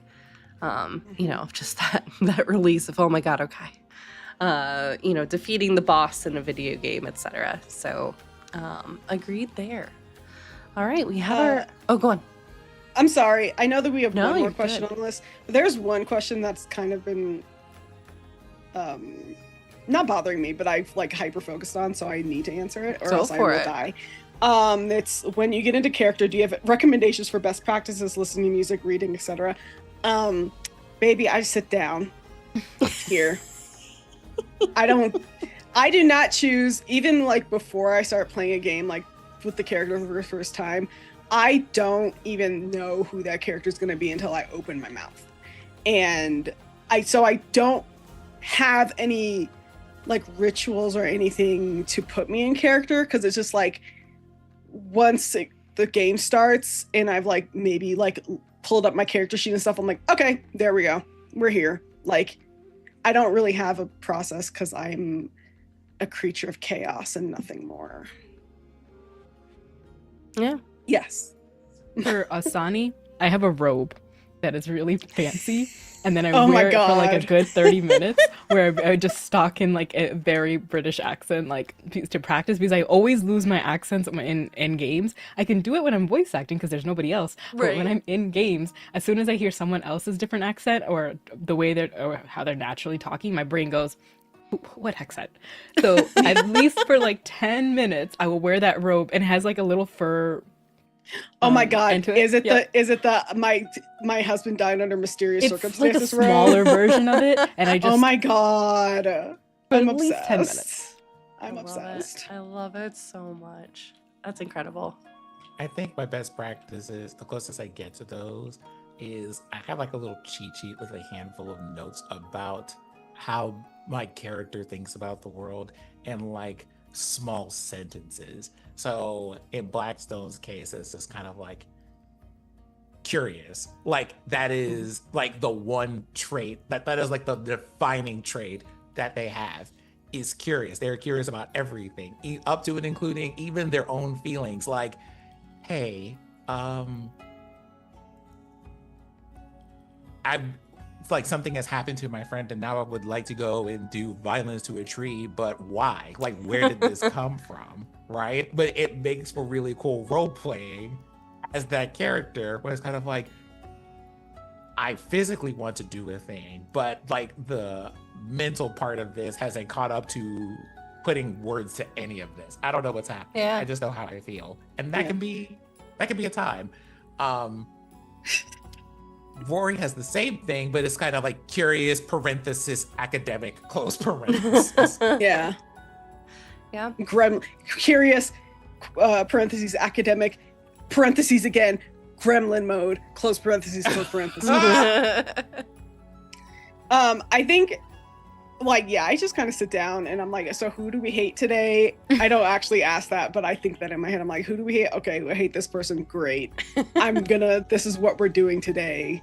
Like, I come in, I think the most prep I do is for like when I know that we're about to do combat, I will try to look over like my skills and stuff, because I just simply have so many, and I forget half of them all of the time. So I try to like make sure I have it up in front of me so I can like easily reference things. Like I have all all of like my stuff in like an online whiteboard, just because it's easier for me to find things instead of like clicking through D&D Beyond a lot of the time. So I'll have that pulled up and I'll like just kind of stare at it. That's why like I get super locked in during combat and like I'm not like really like saying anything. If you see me doing this, I'm looking at my skills. Yep. To see how I can fuck Jordan's day up. So for me, the prep that I do to kind of get into characters when I'm DMing versus when I'm actually just a player varies a little bit. When I'm DMing, I am that extra person. I will write up what happened last time in the perspective of a NPC. I can't tell you how many times Benji wrote notes this season of like how this session went and what you all were doing, which kind of helps me get in the mindset of, you know, kind of DMing. Listening to playlists, I think, is the thing for me for both DMing and then as a character. Is I have very specific playlists for whether it's an arc or if it's a character for character. And I know we've talked about music a lot today. That kind of helps to set the mood of where we're at and what I'm doing. So that for me does it. Or sometimes looking at art, like a specific art piece will sometimes just evoke, hey, this is what we're gonna do today. So that's it for me. This next question, I think it's mainly geared towards me, but I would be very curious what you all hope next season is going to be like in a word or two. But the question is, if you had to describe what this next season will be in 3 words, what would they be? Visceral, I think, is one. I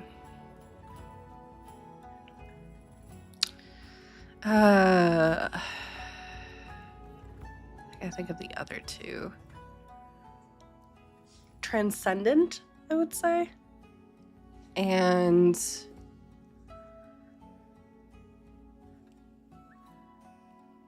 ominous. Sphinx heads on pikes. Okay, Sphinx, I had a similar thought, but it was beat Jordan's ass.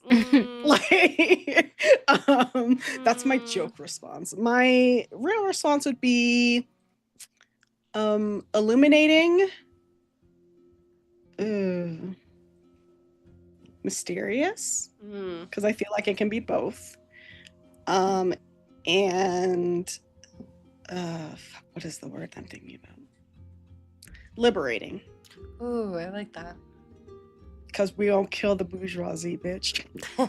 all them motherfuckers about to the queen. You're gone. You're done, bitch. Okay, because I know you on some bullshit right now. I'm gonna add one more. Numinous. Sin, Maz. To quote Darkwing Duck, let's get dangerous. Yes. I love it. Beating everyone's ass. There we go. There you go. Kill Varero a lot. Repeatedly. What about you, Maz? I'm trying to think of not a joke one, but sorry. The only one I could think of one is lots of hand holding. Oh, yes. Yeah. I like it. I cannot think of a good one. Oh, you know, that was so gay, the lights going off in that moment. Sorry, Sin, go on. Happy Pride! Pride! I am, like, I know that Let's Get Dangerous sounds like memery, and I suppose in some ways it is, but I was also thinking about the amount of stuff that we have, because Theodora has family to get back to, protect, warn, confer with about things. Astani has Kara and all the things going on with them, and we're going to have to become powerful enough to try to even intervene in some small way. My whole sister's soul is missing. Yeah. Like, there's all of that and then some. And like the only way for us to even combat that is to be like, well, we're going to have to actively like make the point of being dangerous for real. Like we're going to have to be like, Yeah. We got all that shit, and we got to do a classism too. Like, bitch. There's a Bitch. lot. rap. There's a lot. Well, Bring yeah. out the guillotines. That's 4 words, but still. Guillotines on deck. Or as Peanut put it, eat the rich. You know, they're not. I doubt they're tasty Kind because of they all have fucked diets. But And no seasoning. yeah, 0 seasoning. You know, not a single speck of salt to be found on that. Oh no, that's well. If I could interject there, I think all they have is salt. The way that they are still upset that we continue to exist anyway. They have salt, but they don't know how to use it, so they are still unseasoned. That's true. All salt, no pepper. Oh Lord. That brings us to the end of our Q&A and our season wrap up, y'all. Thank you so much. Thank you all for your questions. For the future, like if you have questions you want to ask us, like please feel free to post in the Discord. I will start kind of keeping a tally because I think next season we're going to try and do more of these. I think it's fun. It's been nice to sit down with each of you and sit. I'm excited to sit one-on-one with you for our tea time a bit, but it's been nice and stuff like that. So keep an eye on our socials as we will be taking a break. I will still be streaming on Saturdays for the foreseeable future to try and fill the space of time. But we will be back for season 5, but we are going to take a little bit of a break just because people got stuff to do and we all deserve a break, especially you. You deserve a break too. But we are hoping interludes coming up. Yes. We're currently planning to hopefully have a one-shot at some point in July for charity. We're going to talk as a cast of which charity we would like to raise funds for. So we'll do that, and then we'll be starting our interludes in August, and then the hope right now is to start our season 5 in September. But what I can say is we will be, if you're someone who likes to do artwork and stuff, and you want to do artwork of the characters, like whatever, like please feel free to message me or post in the Discord. We're kind of reworking some things so that way we'll have like a little art reel potentially. So just because I've been getting a couple pokes of where can we submit art if we've done like artwork of the characters and stuff. So yeah, you can do that easily. Would love to showcase other artists in this community as well. And yeah, that's pretty much it. Go check us out on Patreon. Go check us out on YouTube. We'll still have episodes airing for the foreseeable future because of how they were cut up. And yeah, we'll be, I'm going to be meeting with the cast over the next couple of weeks to talk about this next season and all the things. Because we left off on a cliffhanger and that's going to be interesting. So, let's go around real quick, say who we are and where we can find and support you and all the wonderful things that you're doing. I will jump to Sin first, so that way Maz is not in the hot seat at the very start. Okay, so you have time to choose exactly one thing. Yep. Hi, I'm Sin, your resident Sunflower Hide. And I will be Rory and Blackstone with their respective pronouns of he, him, and they, he. And when I'm, for the time being, while I am not here, Thursdays, soon, not next Thursday, but I think the Thursday after that, I will be back with the Major Linux crew ranting at the tech industry because it's constantly exhausting over in tech, with the Tech Talk Thursday crew. And I think that is most of the things. I finally got my website domain renewed, so I might do some long form writing on there. So Yay. if you want to listen to me spill my brain out onto your screen for you to read in 5 minutes or less, stay tuned for that. I'm on Black Sky / Blue Sky if you want to find me there as well with the exact same name. Mm-hmm. Maz, how about you? Hello, I'm Maz. My pronouns are she, they. You can find me everywhere at It's Mozzarella or Mozzarella here with 3 elves. One day, it'll be 2. But I will be streaming later this week. A little bit more Resident Evil. I think I have Paralives and Mecha Chameleon now, so I've got to. You have try Mecha that out. Chameleon? I got gifted. We Mecha gotta play Chameleon. it. We gotta We play gotta it, play it. We please. gotta play it. But tomorrow I'll be on Forgotten Adventures. And apparently there's now 4 fan fictions on AO3 for our games. So incredible. And once AO3 allows me the invite, there will be 5 because Carrie and I have been writing Navarra and Alu's like backstory, and we would go back and forth for each chapter. And we're gonna put that up on there as well, so it's gonna be wild. Definitely come through and hang out. It'll be tomorrow at 11 EST on Forgotten Adventures. Yeah, back to you, to the studio. Yeah, thanks. Yeah, we'll chat because I'm obsessed with Mecha Chameleon. It is so much fun. And last but certainly not least, Fair. Hi, I'm Farron. You can find me on socials at Fairbear, Instagram, Blue Sky, TikTok, here on Twitch at Fairbear. The streaming will happen at some point. I don't fucking know. Maybe next month while we have downtime for Ampistrano. I'm not making any promises. Life sucks. You can also find me tomorrow over on Batty Bard's channel, 1 p.m. Eastern, for the finale of our die game, Legends and Legacies. I wasn't there last week, so I have no idea what happened. But I do know that last time we checked, my character was knocked the fuck out intentionally, because that's what the GM and I planned, since I wasn't going to be here last week. So we'll see what happens. But apparently, I think we're going to go face the bad guy, who is just a tech bro incel. So come watch us whoop ass, because, we'd love to do that in real life. Anyway, also in a couple weeks, July 8th will be the return of Vampire by Night, the Monster Within, Philly by Night rather, the Monster Within, which is our Vampire the Masquerade campaign over on Dimples and Dice channel. That'll be 8 p.m. Eastern, starting Wednesdays. Again, July 8th, we are returning. Also, the very first episode of the Scum and Villainy campaign came out today on Dimples' YouTube. I did not know that.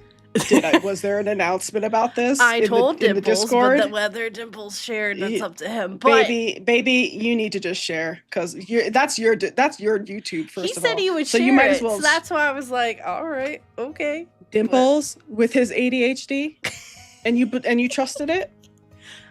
He's a DM. I'm just doing what he told. I'm just the producer, okay?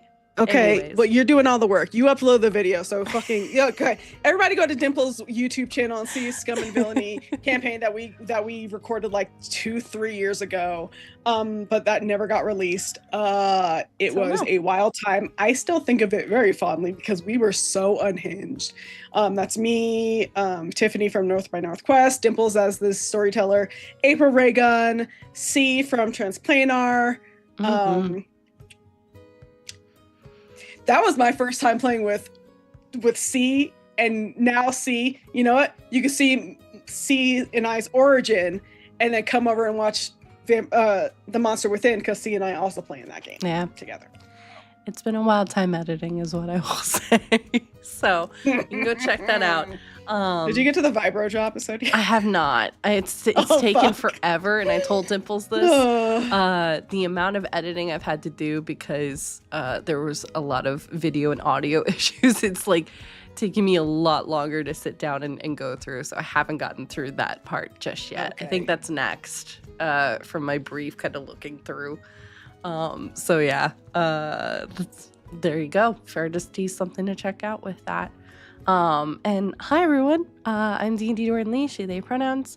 I will be back, hopefully tomorrow, we'll see. I ended up taking an unexpected break because we lost power here for a couple days, so that was fun in the heat. So that was fun. But we will hopefully be back to our normal shenanigans, this upcoming week. And getting into things, wrapping up some games, etc. So we'll figure out. So stay tuned there. We are going to go ahead and raid out everybody. Thank you all so much for hanging out with us today and this season, whether you're new, viewer or you've been with us since the beginning, we really do appreciate you. Shout out to our incredible mod team as always, keeping us safe and making sure that I was alerted about questions and stuff. But from all of us to all of you, take care of yourselves, take care of each other, and we will see you next time beyond the veil. Bye, everybody.